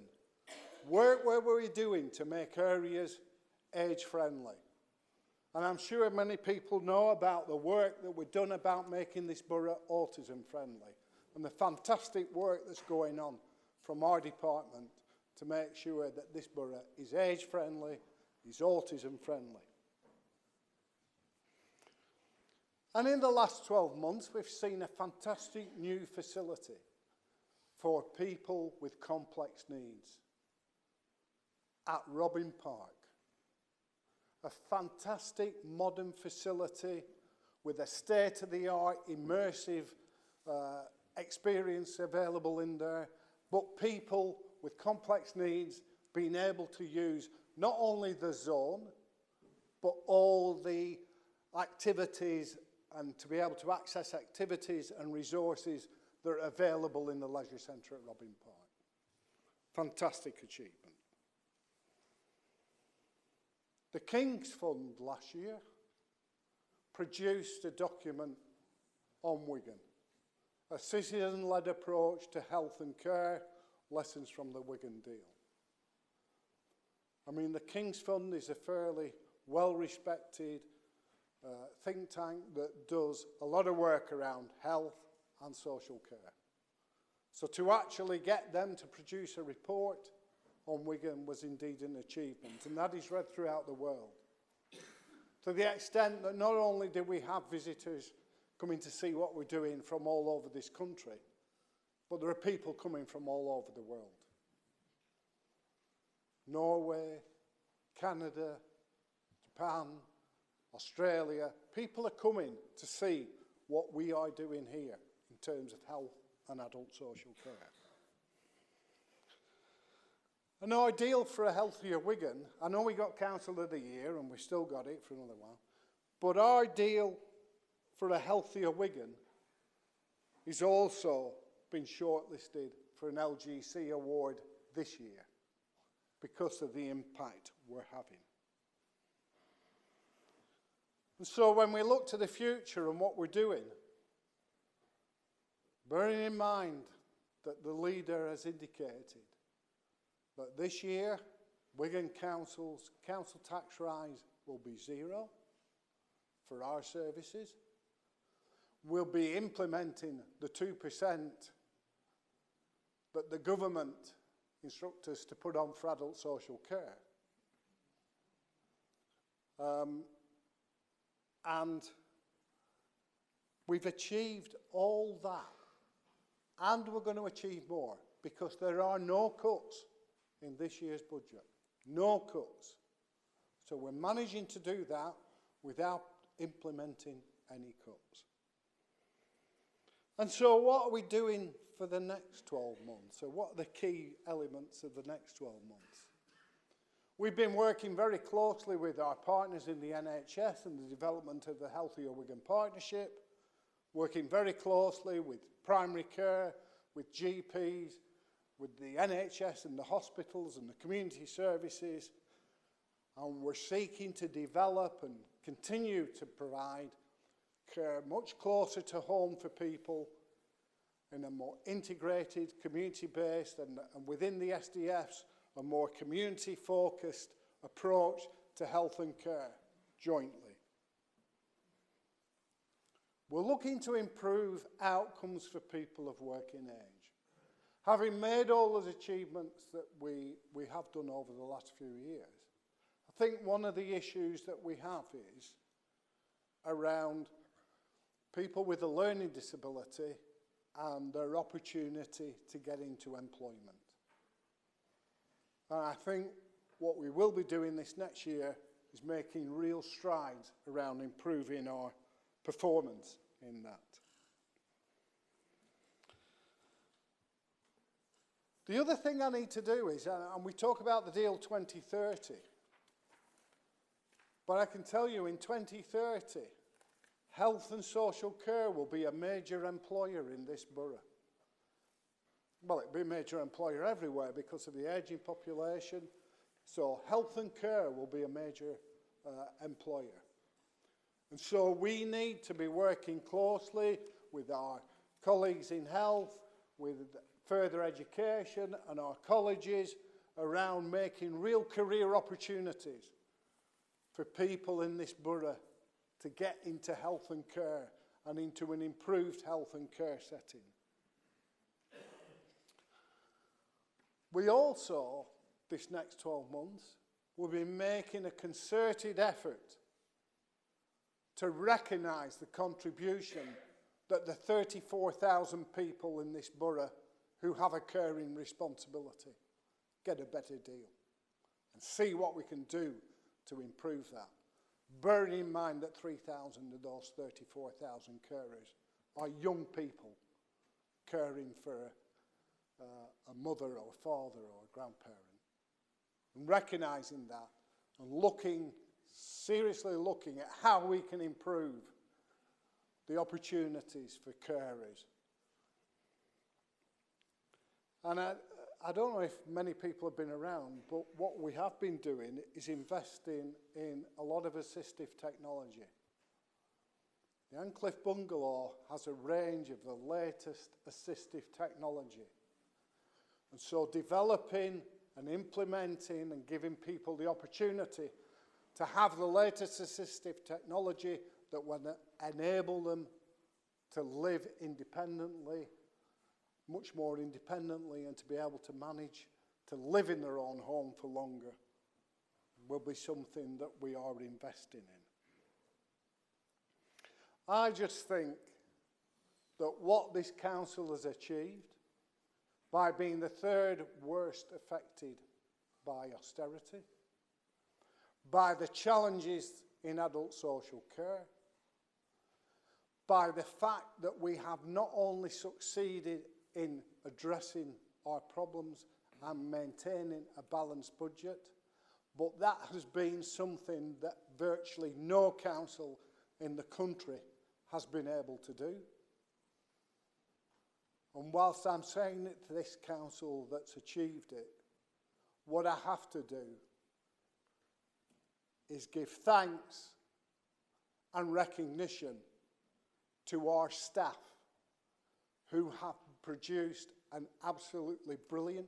They are the most energetic, motivated staff who actually are innovative, come up with ideas, and the deal behaviours of be positive, be accountable, be courageous, and the new one of be kind, they act like that every single day of the year. And that's why we have one of the best adult social care provisions in the country. And that's why everybody in this country and across the world are coming to see how we've done it. Thank you.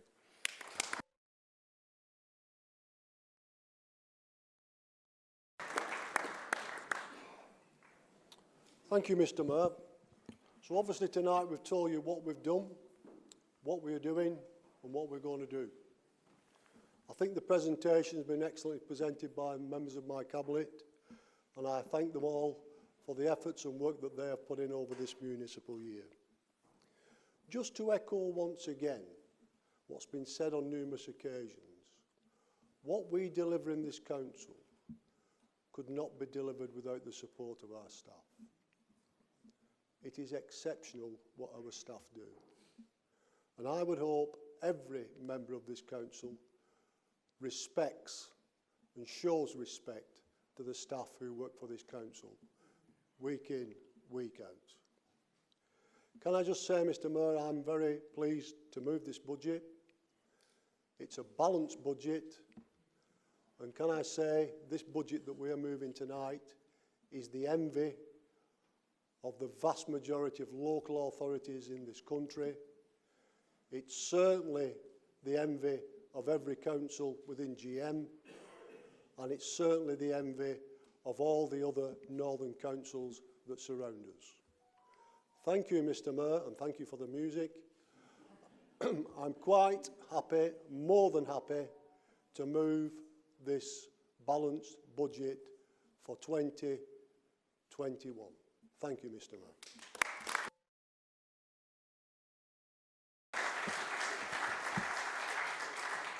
Are these recommendations seconded?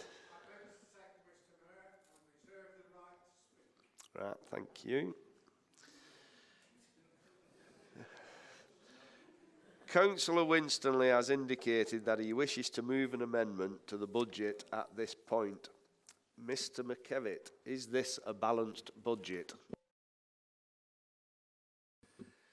Councillor Winstanley, you have 5 minutes. Thank you, Mr Mayor. If you may indulge me, please, if I could do my response to the budget, because I'm going to come on to the amendment in a moment. I think this is my 14th response to a budget, and it does seem like Groundhog Day sometimes, I must admit. And I actually said this is a historic budget. And the reason why it's a historic budget is because this is the first budget that this council has ever set while we have been a free country, free from the EU. This is what the bright sunny uplands look like. No cuts. Could I also say as well that I welcome the fact that there are no cuts in this budget. And that's thanks to this Boris Johnson-led government. With a cash increase of 17.2 million and a 7.6% increase in funding, which is actually more than Conservative controlled Bolton received, who only got 6.7%. But I have to say, at least Conservative controlled Bolton also froze their element of council tax as well. I know they've been looking enviously at us for a number of years, and I've been encouraging our Conservative councillors in Bolton to do the same, and I'm pleased that they've now delivered on their promise that they made at the local elections. But sometimes when I've been listening to contributions from the cabinet members and talking to people and Labour supporters, it's a bit like that scene from The Life of Brian, isn't it? Where, what have the Romans ever done for us? So apart from the aqueducts and the education and the roads, what have they ever done for us? And it's a bit like that with Labour members. So what have the Tories ever done for us? Well, apart from 347 new police officers this year, millions of pounds invested at Springs Branch Depot, a new bus station in Wigan, 10.2 million for the A49 link road, 15.2 million for the M58 link road, 888,000 for drainage infrastructure to remedy 273 gullies and 3 culverts and all that kind of stuff. But apart from that, what have they done for us? And last year, we talked about the roads. In GM, we got the biggest pot last year for emergency repairs. So, yes, we do get money from a Conservative government. 276,000 from the Rough Sleepers Fund. But apart from that, what have the Tories ever done to us? But I do welcome the council's commitment, once again, to freeze council tax. And I do agree with the leader's comments that those people who are on fixed incomes, pensioners, are the ones that are hardest hit by increases in council tax. So I do welcome that. But for those of you who are old enough to remember when I first started responding to these budget speeches, I was actually saying that at the time. And at the time, we had a Labour government that had free-flowing taps on spending. From 1997 to 2011, council tax went up in Wigan by over 80%. So it's absolutely outrageous that we were clobbering those on low incomes then when we had all this money coming in from the government. You know, they were spending it like it had gone out of fashion. And it did go out of fashion eventually, because I know Councillor Cunliffe's talked about blame the bankers. Who introduced Light Touch for bankers? Tony and his mates, Gordon. You know, they let the finances off. Who was the first country to go into recession? We were. Who were the last country to come out of recession? We were. And that was because of the financial mismanagement of that Labour government. And let's not forget, your candidate for West Midlands Mayor, Liam Byrne, the man who famously left a note. Sorry, there's no money left. So I'm afraid this austerity was inevitable. And in case you'd not realised, we had a general election in December. I don't know if any of you took part in it. Jeremy Corbyn was present, but not involved. So what happened then? Your ideas, your manifesto was rejected by the people, not only of the country, but by parts of this borough as well. And now we have the first Member of Parliament, Conservative Member of Parliament for Lee, thanks to Jeremy Corbyn and that last Labour government. And it's a shame that the leader hasn't been able to rein in his free-spending Labour Mayor of Greater Manchester, who seems addicted to putting his hand in the hard-pressed council taxpayer's pocket. First, it was £8.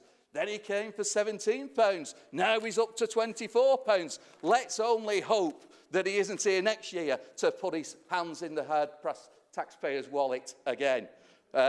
And then he had the audacity to say, oh, if you're a pensioner and you want to use trams and trains, you've got to pay an extra £10.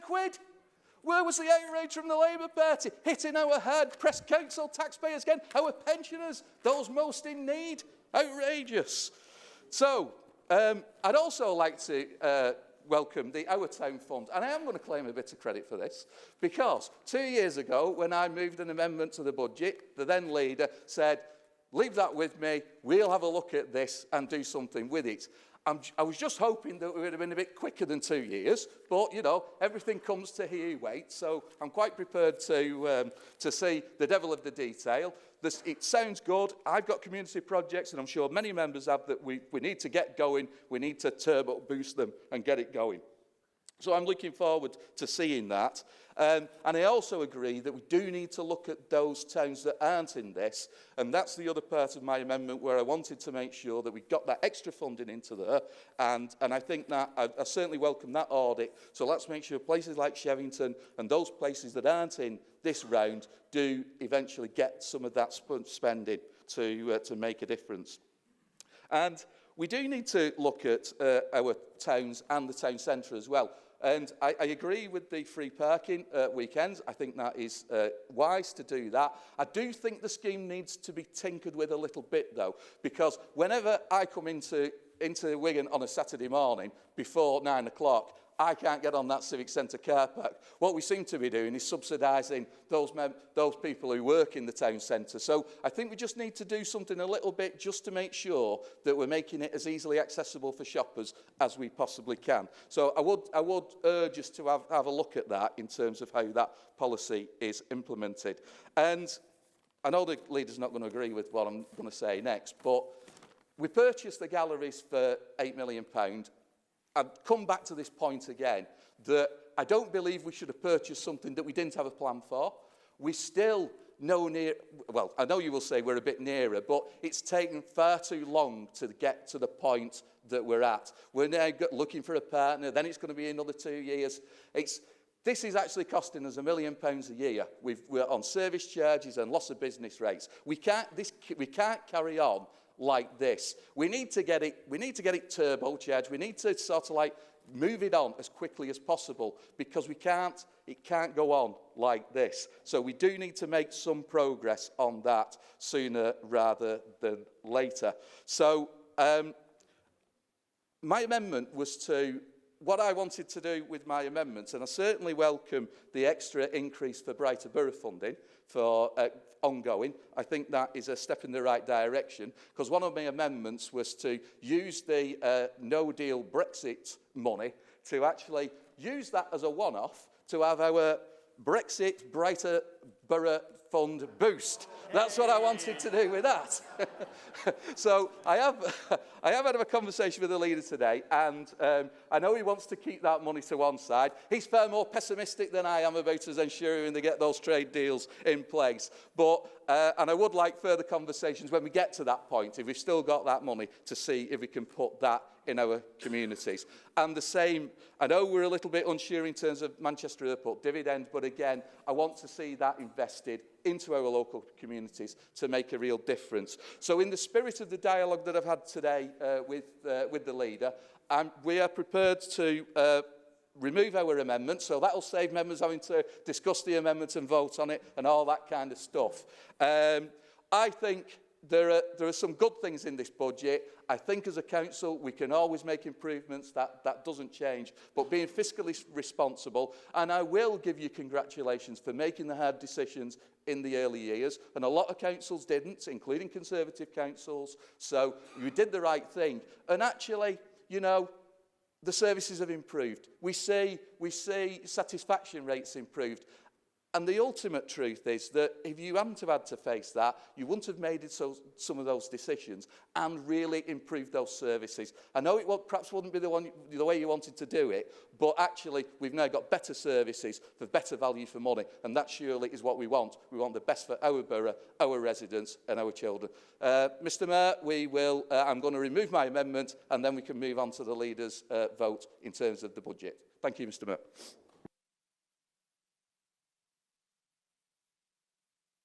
Right. Now that the amendment's been withdrawn, we now go on to the substantive motion. Do any members wish to speak on the leader's original motion? And I have Councillor Jones. Thank you, Mr Mayor. First of all, let's congratulate James Grundy on his recent election victory and becoming an MP for Lee, and also wish Jo Platt all the best in her future. Earlier on, we had... Pardon? Councillor, can you let him finish speaking, please? Yeah, can we just keep it when it comes to time? We had before mentioned suicide prevention, and that brings me to my next congratulations, was actually to Manchester-born Tyson Fury for his recent victory, bringing the world title back home. A guy who has had mental health, been right down to the bottom and has rose again. Now, moving on to this motion, two things I'd like to ask today. The first one is to the Deputy Leader.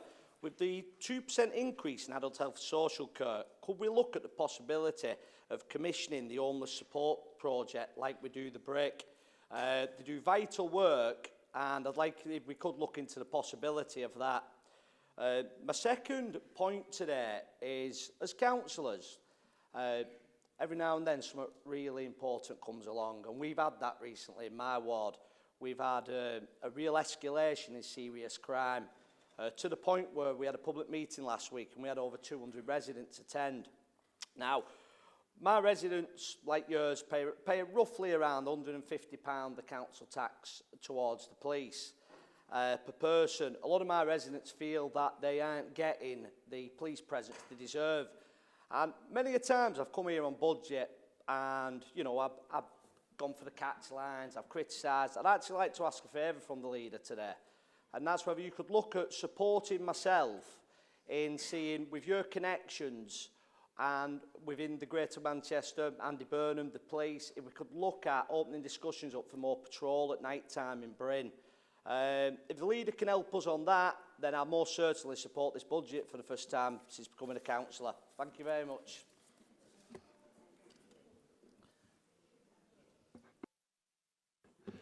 Councillor Maiden.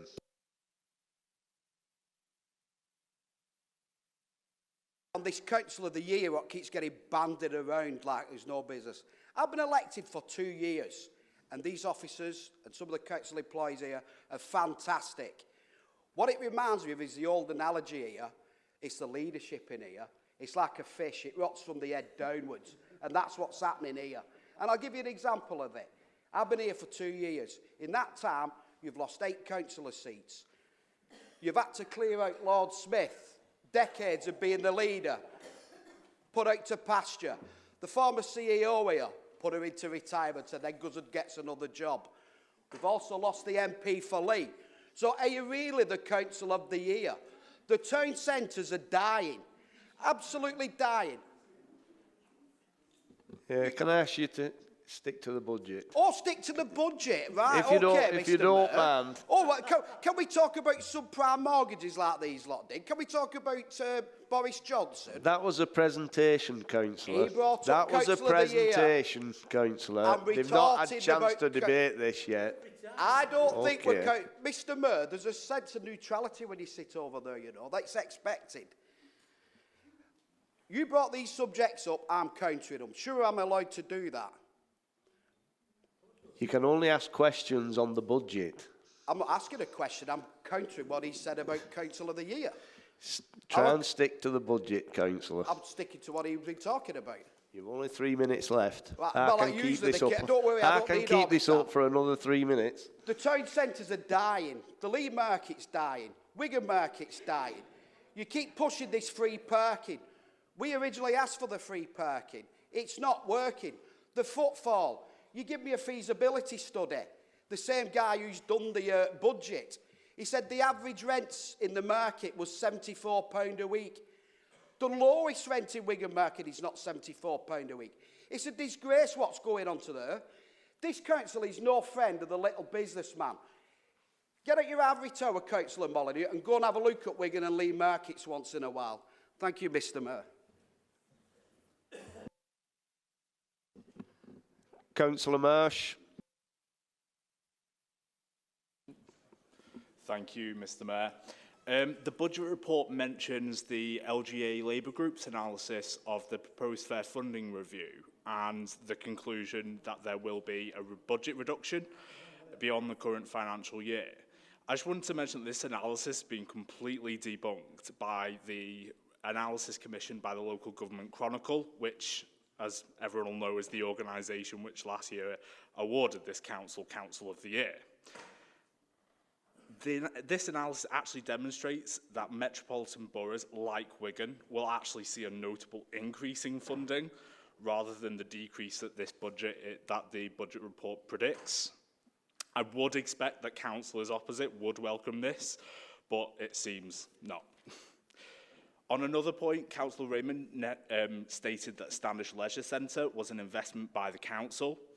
I would like to remind the council that this was paid for not by the council, but by the Section 106 receipts. It is merely evidence of the destruction of the greenfield land in Standish, done with the blessing of the Labour members of the Planning Committee. I also notice Councillor Halliwell mentions the success of heritage projects in Wigan, notably the Heritage Action Zones. I too welcome this funding from the Conservative government. Meanwhile, this Labour Council has permitted the knocking down of historic buildings, including in Standish. Is it the case that it will be easier for the council to protect what little heritage assets are left after they've knocked most of them down?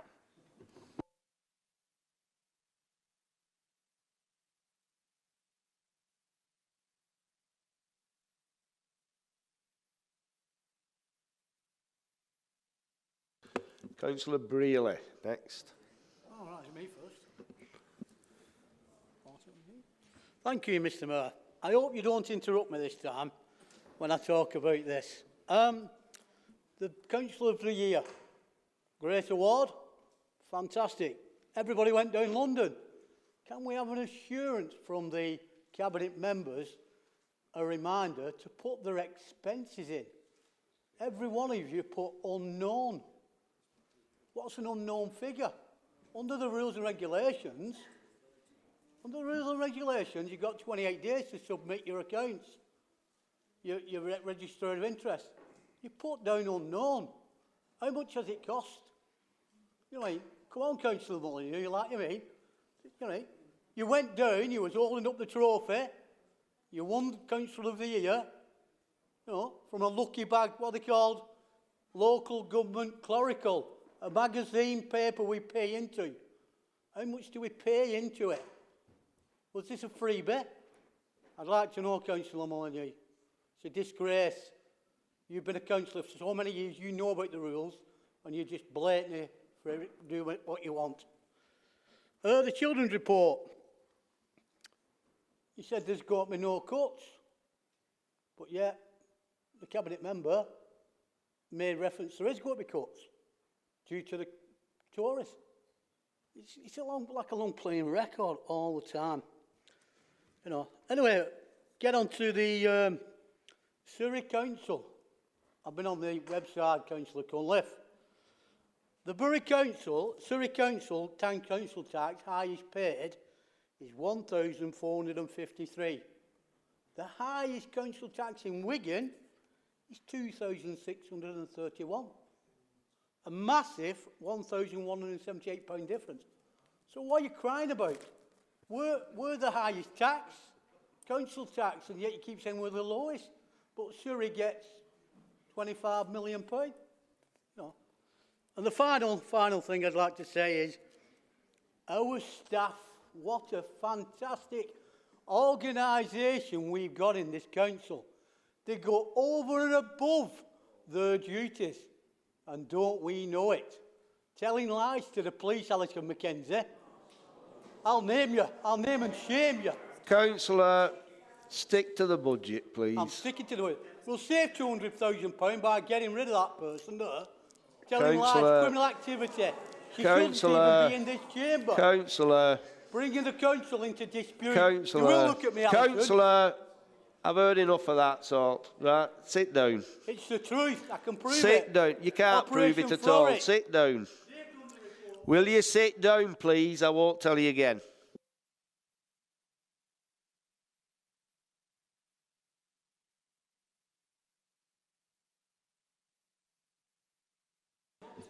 Can I move that Councillor Brierley not be heard anymore, please? Moved. Councillor. Councillor. Councillor. You're going to have to sit down and be quiet.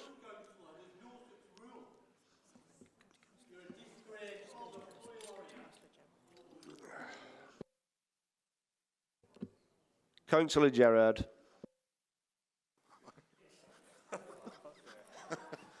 Thanks. Thanks, Mr. Mayor. Yeah, on the whole, I welcome the budget, and also would like to add my congratulations, thanks to all the staff who help out. I've not got a bad word to say about anybody. No, you're not being put through it, I am. Councillor. Give me a minute, Bob, bloody hell. Right. But on the budget itself, I have noticed, again, it comes to about town centre funding, obviously, you know, that's something I'm quite passionate on. Page 213 on the report says about town centre strategic regeneration framework. 11.4 on there notes about the creation of hubs, which is something that we have been trying to achieve in Atherton for some time, which also links into heritage, what was being spoken about tonight, about keeping our heritage. Now we can do that in Atherton by saving the Atherton Technical School and Library with investment, which I've not seen noted in this budget about that. We can say have a heritage, a community hub, and as I'm aware, it's still under the council's control, which is part of this in this budget. Now, unfortunately, the bad weather what we've had over the last few weeks has added more restoration costs onto these buildings. If the Atherton Community Trust was successful in the community asset transfer, I would like to see some kind of commitment off this council to put right years of neglect on that building and put some money into having it put back into use and brought to a standard where a community group can take it over and take it forward. I also welcome the more, which will come to the emotion later on, about the Brighter Borough funding, more councillors be able to give more groups money, which is needed. Also, notice about the climate emergency, what was been, we keep going on about. But unfortunately, in the planning committee meetings what we've been having over the last 12 months since it's been announced by this council, we've allowed building on greenbelt land when there's been brownbelt land available. And I do welcome also the planting of trees, which has been announced in the last few months. But planting of trees will not replace the habitats that are going to be lost in some of these places.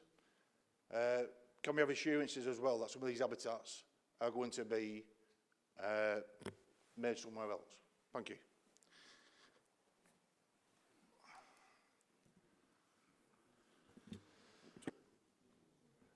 Councillor Prescott. Thank you, Mr Mayor, for allowing me to speak. I just want to address the comments, well, some of the comments that were made by Councillor March earlier on. I want to ask Councillor March, does he actually agree with and support the Standish local plan? Because the Standish local plan was voted on by the people of Standish. And in that plan, they recognised the need for specific types of housing in Standish. And one of those needs was developments that would provide housing for older persons. Now, what the council was referring to before, he was talking about the old Chadwick site, which had a building on it known locally as the Waterloo building. The Waterloo building was an old building, but it has never been listed.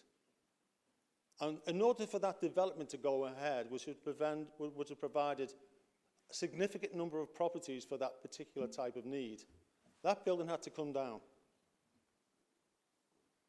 So would the councillor have preferred for that building to remain and that development not to have gone ahead? I'd just like to know what his point of view on that is. And he made mention of what the planning committee does and doesn't do. The planning committee makes decisions based on local planning policies and on national planning policies, the MPPF, which is a document that was produced by the Conservative government in 2011. That is national policy, Conservative national policy. So you disagree with those as well? I think the comment that he's made is ill-founded, and to cast aspersions on the good reputation of a very well-respected planning committee is not in order. I would ask him to withdraw.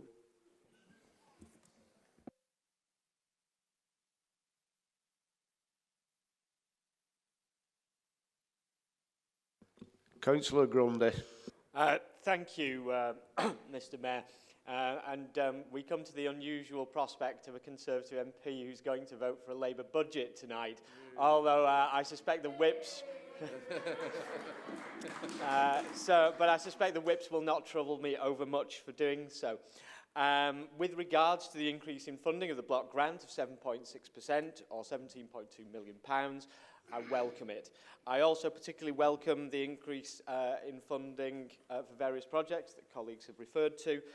In particular, the £276,000 grant for rough sleeping, which both I and the relevant member spoke about in the newspaper today.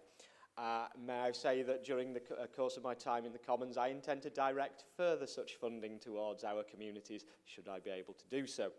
I would echo, however, what Councillor Jones said, the Homeless Support Project in my constituency. I would like to see them helped to increase the capacity of the very good work they do, in addition to the very good work that's already done by other groups that do this similar work. And I would also make reference to Councillor Gerard's call for the council to work constructively with local residents in Atherton to try and find funding to preserve the library and tech buildings. And I do think it is an extremely worthwhile cause. Overall, I will be supporting this budget, as I have said, because of the points that other colleagues have made regarding its financial, shall we say, I won't say rectitude, it perhaps sounds a bit too firm, but let's just say it's a solid budget in terms that it does not increase council tax. Just to finish off, I would say that this is going to be my last budget in this chamber. I should like to thank everyone tonight, by and large, for the way the debate has been conducted. I do think that sometimes debate in the chamber can get very unpleasant. However, I think that in particular the leader in his comments on this budget has tried to avoid as much as he can party pre-debate, as it were. And the more often we do that, the more moderate debate becomes, the better our national politics, which perhaps in the last few years has not been as good as it could be. Thank you very much, Mr. Mayor. Councillor Reedy. Thank you, Mr. Mayor. I just want to make a comment on the Atherton Library issue. And firstly, can I commend both Councillor Gerard, Councillor Erdin and all ward councillors who worked together on this to move it forward at Atherton. But as you know, it's an asset transfer, and I did make the decision to kind of extend it to give the groups more opportunity to work on it. But we've got to be consistent as a council with an asset transfer as we've done with everybody else. So the reason we do an asset transfer is that it's no longer required by the council, and it's no longer that we can actually fund it to do that. So for us to kind of put funding in there if we had it would be a bit silly to a certain degree. But what I will say is we are looking externally at funding, and I'm willing to sit down with all the councillors and look at how we move that forward in the future. I'm really committed behind it. You know, we've had meetings and we can move that forward in the future and give as much commitment as we can with outside funding and see what we can do in the future. Councillor Halliwell. Thank you, Mr. Mayor. Just to pick up on Councillor Marsh's comments and to follow on from what Councillor Prescott mentioned, conservation in essence is about managing change. The dichotomies associated with those listed as designated assets, i.e. the listed and by right have some degree of protection, go through the planning committee and they get voted on. Some are non-designated assets and have little protection by the fact that they're not listed. And there are those properties and historic properties that may lie within a conservation area. And again, there is legislation that supports what you can and can't do in conservation areas. I would also point out that we don't own every single historic building in the borough. The vast majority of it, probably 95%, probably more, is owned by private individuals. We offer advice, information and guidance and enforcement if certain things have taken place that shouldn't have done to that in a particular building. So we're not about destroying people's heritage and historic townscapes and vistas and views and things like that. As Councillor Prescott alluded to, there are cases where you will have a non-designated asset, and it may well be that that has some degree of support within the community. They want to keep it. But when it comes to planning, if that asset doesn't have that type of protection, it's very difficult to maintain that type of building. That's the way it is. Them are the dichotomies associated with heritage and building conservation.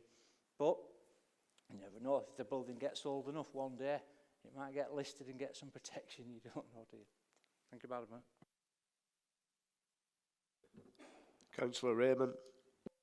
Thank you, Mr. Mayor.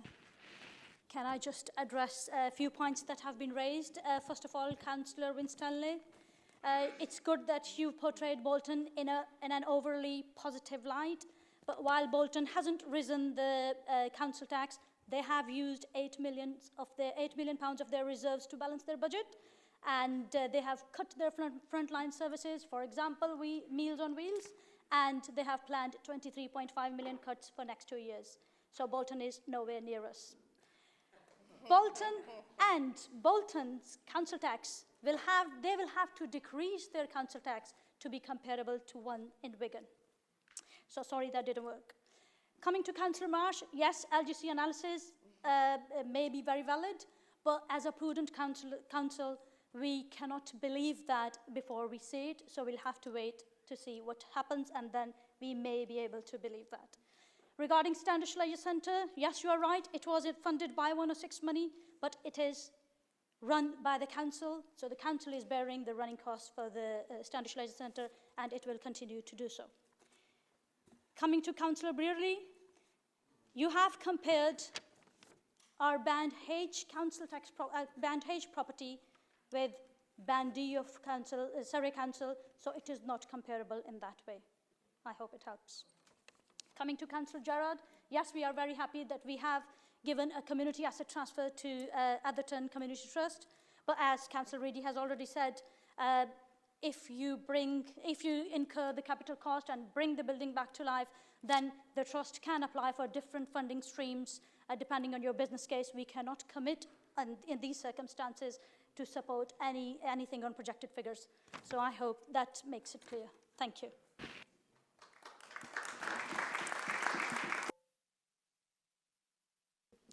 Councillor Aldred.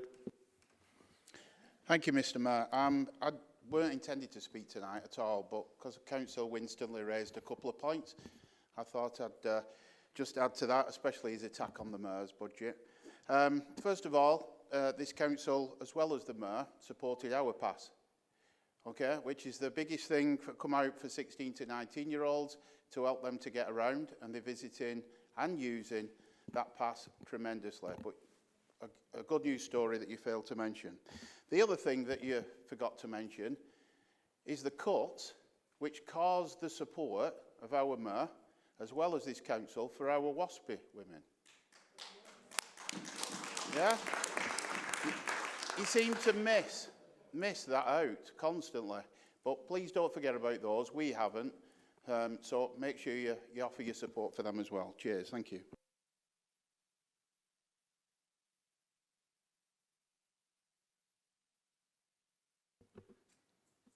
Councillor Cunliffe, you reserved your right to speak. Would you like to speak now? 5 minutes. I know I've only 5 minutes this time, so I'll be quick. So, as Councillor Rehman outlined to Councillor Winstanley when he was advocating the great benefits of Tory Bolton, who were doing the same as we're doing and freezing the council tax. And as Councillor Rehman said, using £8 million of reserves and implementing £23.5 million worth of cuts, you know. And not only that, but their council tax is about £250 to £300 a year, band for band, more than ours. So if you live in Bolton, not only do you pay £5 a week more council tax, you've got £23.5 million worth of cuts, and they're taking £8 million out of reserve. So not a great advocate for a Bolton Tory council. The other thing Councillor Winstanley celebrates is the fact that we're free from the EU and we can now spend the no-deal Brexit fund. Well, in your own words, Councillor Winstanley, everything comes to he who waits. We are not out of the EU yet. And in fact, we're in a transition period and we don't even know whether there will be a no-deal Brexit until the 31st of December this year. So actually, we need to keep hold of that money. It reminds me, Councillor Winstanley, when he tells us about the 347 police officers that the Conservative government are putting into Greater Manchester. It's a bit like a pickpocket who nicks 50 quid out of your pocket and then asks you to be grateful for giving you a £5 back. Because they took 2,000 police officers off the street of Greater Manchester. So why should I be grateful? I mean, I am grateful that they're giving some back, but, you know, it is a bit much. And he talks about that we had a lighter touch regulation with the banks. I don't remember the Tory opposition at the time demanding that we be stricter and enforce more regulation on the banks.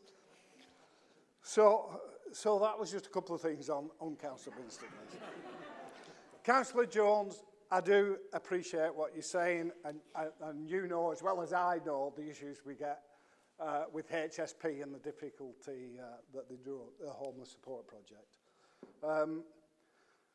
You were asking whether some of the 2% precept for social care could be paid to that. But as I said in the debate, so it actually raises 2.2 million, but the cost to the council of implementing the national living wage to providers, you know, care homes, nursing homes, home care, is 6.25 million. So actually, that 2.2 million goes part way towards that, but we have to find another 4 million from inside the budget. So there isn't actually the opportunity to fund it through that, although I do think we can look at whether there is any possible help we can give to homeless support project. And you know I work with Lynn as much as possible. Councillor Maiden talks about us ignoring the markets, but I think we remember recently the Believe in Lee campaign, and there's £500,000, £500,000 available to Lee Market, which is a great opportunity. And the other one I wanted to pick up on is Councillor Marsh, talks about the fair funding review. The impact of the fair funding review is by removing the importance and weighting given to deprivation. It will have, and actually introducing rurality and sparsity of population as a criteria will mean that northern councils in these areas like ours will be reduced by £320 million, while shire counties in the southeast will benefit from plus £300 million. And I hope Councillor Grundy recognises that this may not be his last budget in this council chamber, because he may well be back in here in 5 or 6 years' time. Thank you.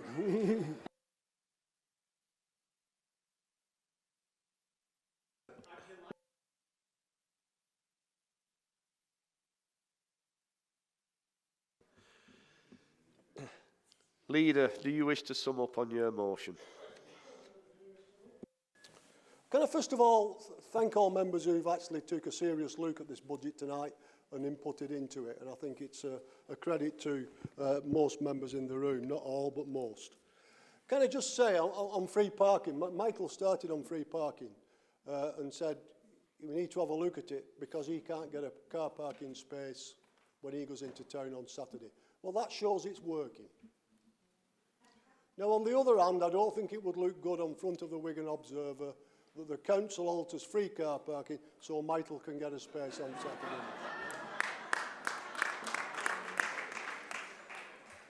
If he wants me to risk it on his behalf, just before May, I'm prepared to do that.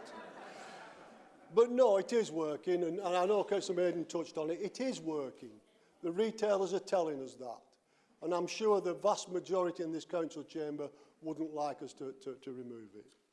We have touched on numerous things tonight, Mr Mayor, and there's been good debate on it. But there was a couple of points that were brought up during that recent debate which the Cabinet members have responded to. And I'm long enough. Michael, I do remember Michael speaking in numerous budgets. I also remember another 38 that I've sat through as well. So if you think you're having a rough time, I've been through 38 of them. But can I just say, I've been on long enough, and just to pick up on Councillor Marsh, this council has spent more money at appeal for sites in Standish than in any other part of this borough. We have gone out time and time again to defend sites in Standish. So don't get this in your head that this Labour council just wants to build on Standish. And can I just say, in the first presentation of the GMS, no site in Standish. Because this council knows what it's gone through and it knows the problems, and that's why we're trying to sort out the infrastructure which you know about, what we're trying to do to help Standish. Councillor Jones talks about policing. It is a problem. It's not just in Bryn, you know that, Steve. And we're hoping that the gentleman behind you is going to ensure that this government delivers the number of police that it's saying it will deliver. And if it's only to bring it back to what it was when they first came in, well, that's a start. But what we need to make sure, and it's a big problem for all the borough, that the police have the responsibility and the powers to do what they have to do. And that is something that we will try in GM, but we need the support of the government to deliver that. Can I just say, it's a balanced budget, it's a thought-out budget. And I'm proud to have moved this budget tonight, Mr Mayor. And I'm proud if this council supports it 100%. If they don't want to support it, well, I can't do anything about it. But what I'm saying tonight is this is the budget. It's one of the best budgets for any council in this country, and I have pleasure in moving the budget, Mr. Mayor. Thank you.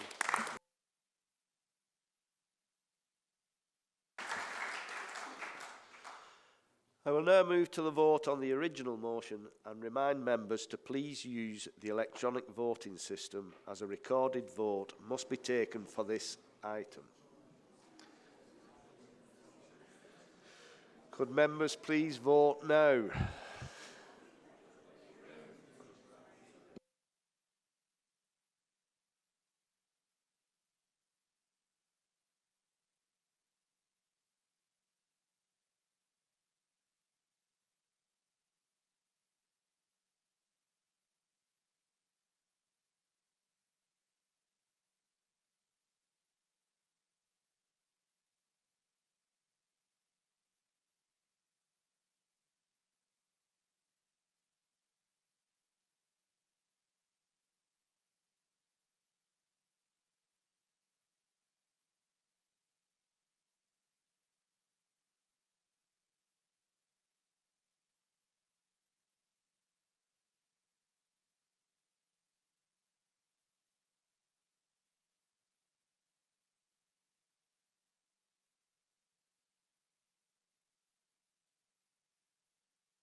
Can everyone please make sure they've pressed the button to vote?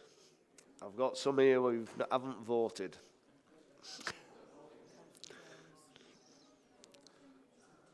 I don't want to name them.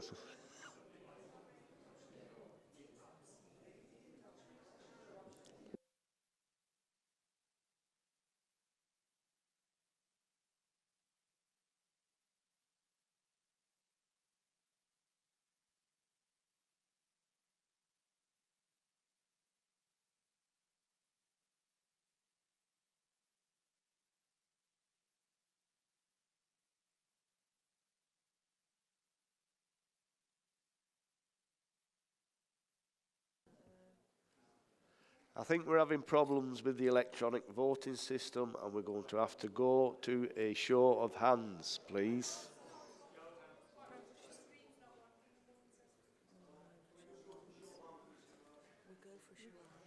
We're going for a show of hands. The electronic system isn't working fully. Can all those in favour of the leader's motion please raise their hands now?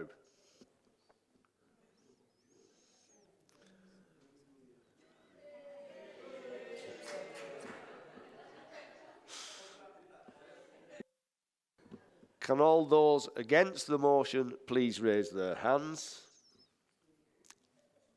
No. Any abstentions?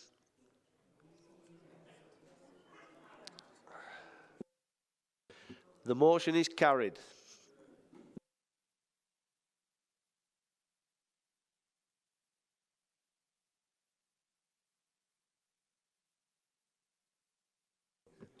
Policy and Budget Framework B, 75th anniversary of VE Day.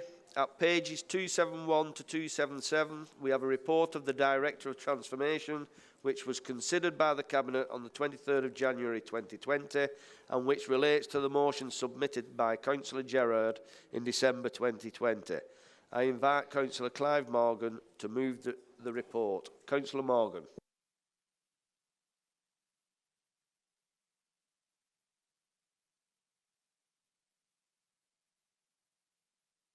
Mayor, can I, if you allow me, can I wish Councillor Grundy all the best in his new role in Westminster?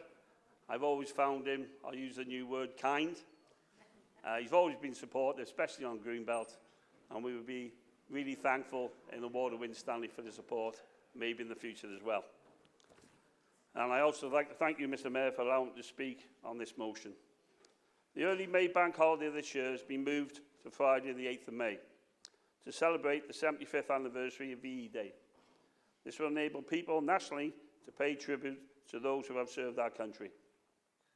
Wigan Borough plan to organise an event in Mains Park over the bank holiday weekend of the 8th and 9th of May, followed by church services across the borough on Sunday the 10th of May. bringing the whole borough together in a central event. To celebrate the VE Day anniversary is the right thing to do. It will give people across the borough the opportunity to remember and honour the heroes of the Second World War and reflect on the sacrifices given. At 11 a.m. on Friday, the 8th of May in Mains Park, a parade will start the event. This parade will go through the town and will start and finish back at Mains Park. The event will have a carnival feel with military and community themes, create a street party atmosphere, replicating the atmosphere of the VE celebrations 75 years ago, which I hope everyone will enjoy. The Borough's celebrations will also be supported by 42 North West Brigade and military units from across North West. North West Brigade will be providing marquees as a focal point for the entertainment, and regular and reserve units are also supporting the event. There will be many attractions around the park, which will include military and local bands playing in the central bandstand. Veteran sweetheart singers, fairground attractions and bouncy castles will be provided for our entertainment. There will also be food and drink and outlets providing refreshments. Community groups, wards and constituencies in Wigan, Lee and Makerfield are being encouraged to join the celebrations by holding their own stands. In addition, there will be military memorabilia groups planned to display their wares. A large number of military vehicles from World War II to the present day will be on display, and there's a plan to create a military village using vintage vehicles. Now, Wigan Council have allocated 15,000 to support VE Day celebrations. And we're talking about parking. Free town centre parking is available in all council car parks. In addition, the Lineker Centre has also been acquired. This is located close to Mains Park and has been made available for free parking. In addition to the free parking, it will be possible to provide transport where required throughout the borough. This will be for people who find it difficult to get there by public transport. It is acknowledged that following the central event in Mains Park on Sunday the 10th of May, wards may wish to hold their own events in their own local churches and local cenotaphs. This is something that as a local council we can all support locally in our wards by using our Brighter Borough funds. In Winstanley Ward, myself and my ward colleagues are supporting an event using Brighter Borough funds. Along with our local church in Highfield, we are planning a community celebration for the VE Day celebrations on Sunday the 10th of May. In Wigan Borough, we have an estimated 22,000 veterans, families and serving personnel living in the borough. Wigan Council and Wigan Borough Armed Forces HQ continue to help to support our armed forces throughout the borough. Now, the planned 75th anniversary event is going to be a huge celebration for our borough, an opportunity where everyone can pay tribute to our armed forces for the sacrifices they made to their country in the Second World War, one of the most significant events in our country's history. I would ask that everyone in the council give their full support to these plans, and this is to hold a central event in Mains Park to celebrate the 75th anniversary of VE Day in May 2020. Mr. Mayor, I would like to move this motion. Thank you.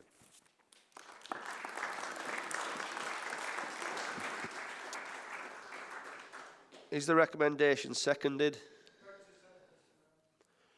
Do any other members wish to contribute? Councillor Watson.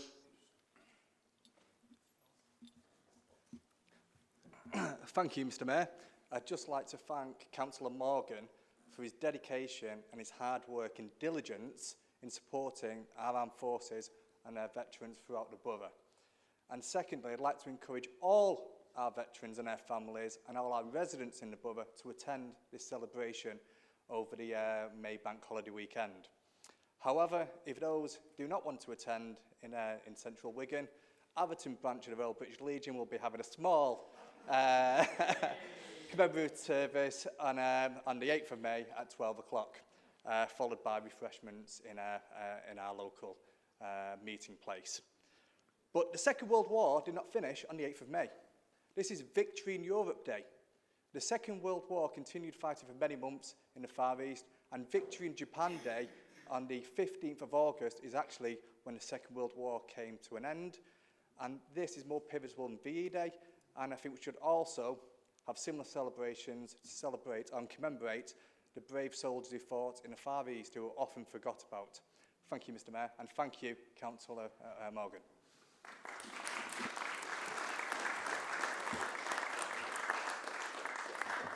Councillor Gerard.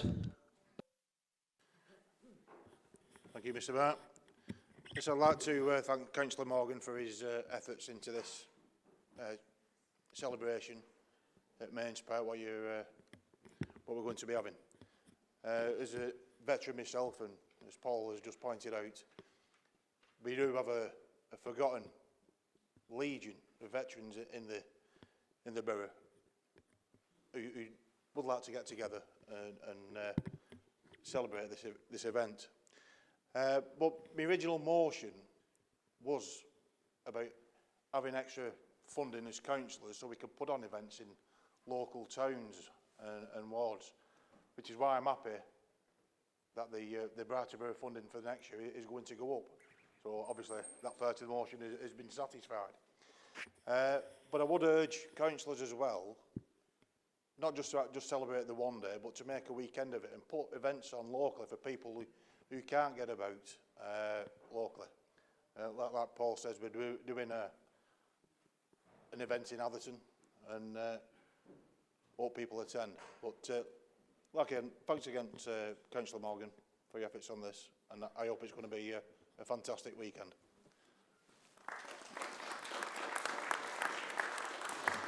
Councillor Brierley. Thank you, Mr Mayor. Got a lot of respect for Clive. Does a lot of work in this field. Yesterday we went to a surprise birthday party for a gentleman, Sam Bradshaw, 100 years old, veteran, war veteran. Told us some stories, unbelievable. You know what I mean?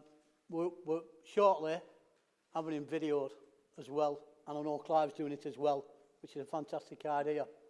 But I thought of something yesterday to take it a little bit further.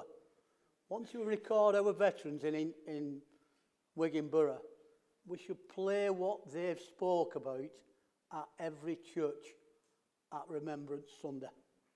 We should ask all the churches to let these recordings be played in church.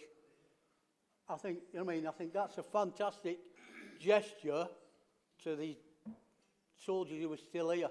He's 100-year-old, Sam, and I'd like to thank James Grundy for supplying a bottle of whiskey, and Sam was over the moon. He said, I'm going to treasure this. I said, you're supposed to drink it. You're supposed to treasure it, drink it, like, you know. But yeah, and hopefully, you know, his mind's brilliant, he can't walk, but hopefully he'll be there at Mains Park. He's looking forward to that, you know. As a councillor, we have opportunities to name in streets, and that opportunity came along with me at Hancock Close, and I named the street after a young lad, gave his life, and we've got a memorial stone there for him. And I think this borough now, all these new houses going up, should name these streets after our fallen heroes, who are named in churches. And I think all our streets now, these new streets, should be named after these, and they'll never be forgotten. Now, they've done it in Rochdale. They've done it on a road in Rochdale. It was just a simple idea by me, that. And I'm glad another council's taking it on. I think we should take it on further and name our streets. I mean, and that'll be a tribute which they'll never be forgotten. And we cannot repay what they've done. We won't be here today for whatever these guys have done. You know what I mean? And I think, thanks, Clive. Thanks very much.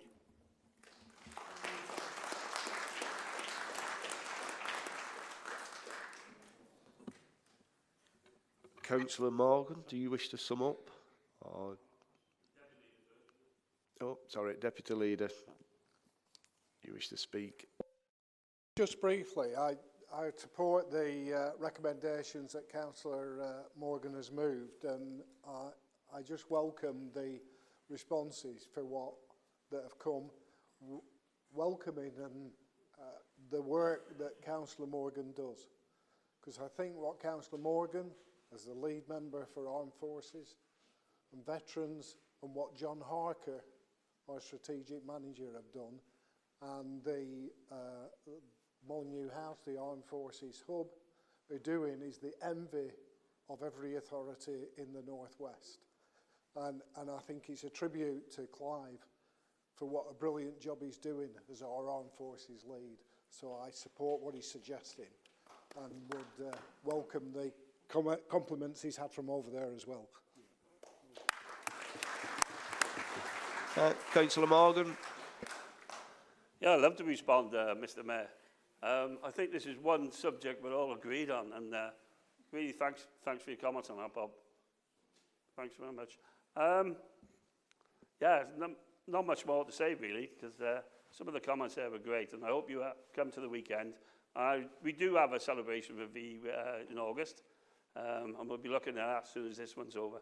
And also Armed Forces Day, as you know, is taking place in Lee this year, so hopefully that'll be a good event as well for the people over that side of the borough. So thanks very much. Thanks, Mr Mayor.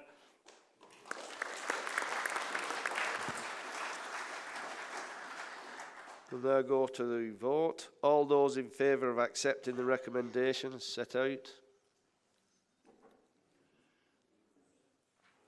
Right. Anyone against? That motion is carried.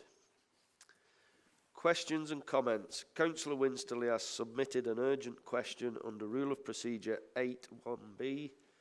Councillor Winsterley. Question, because I appreciate that this meeting is a one-item agenda-only meeting.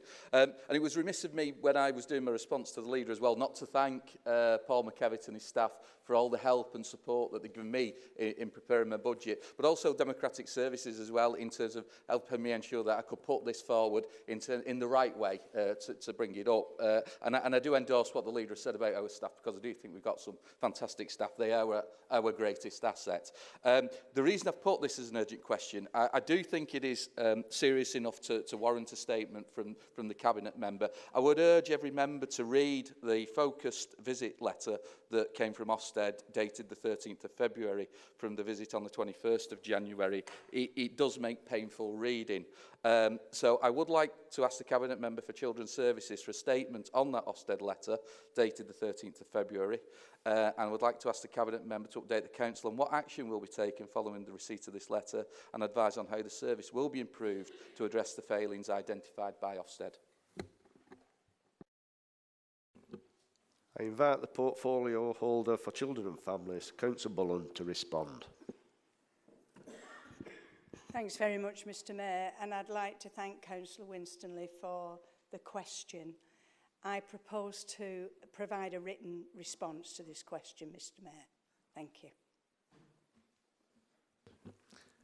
That concludes the business before us tonight. Thank you for your attendance and a safe journey home.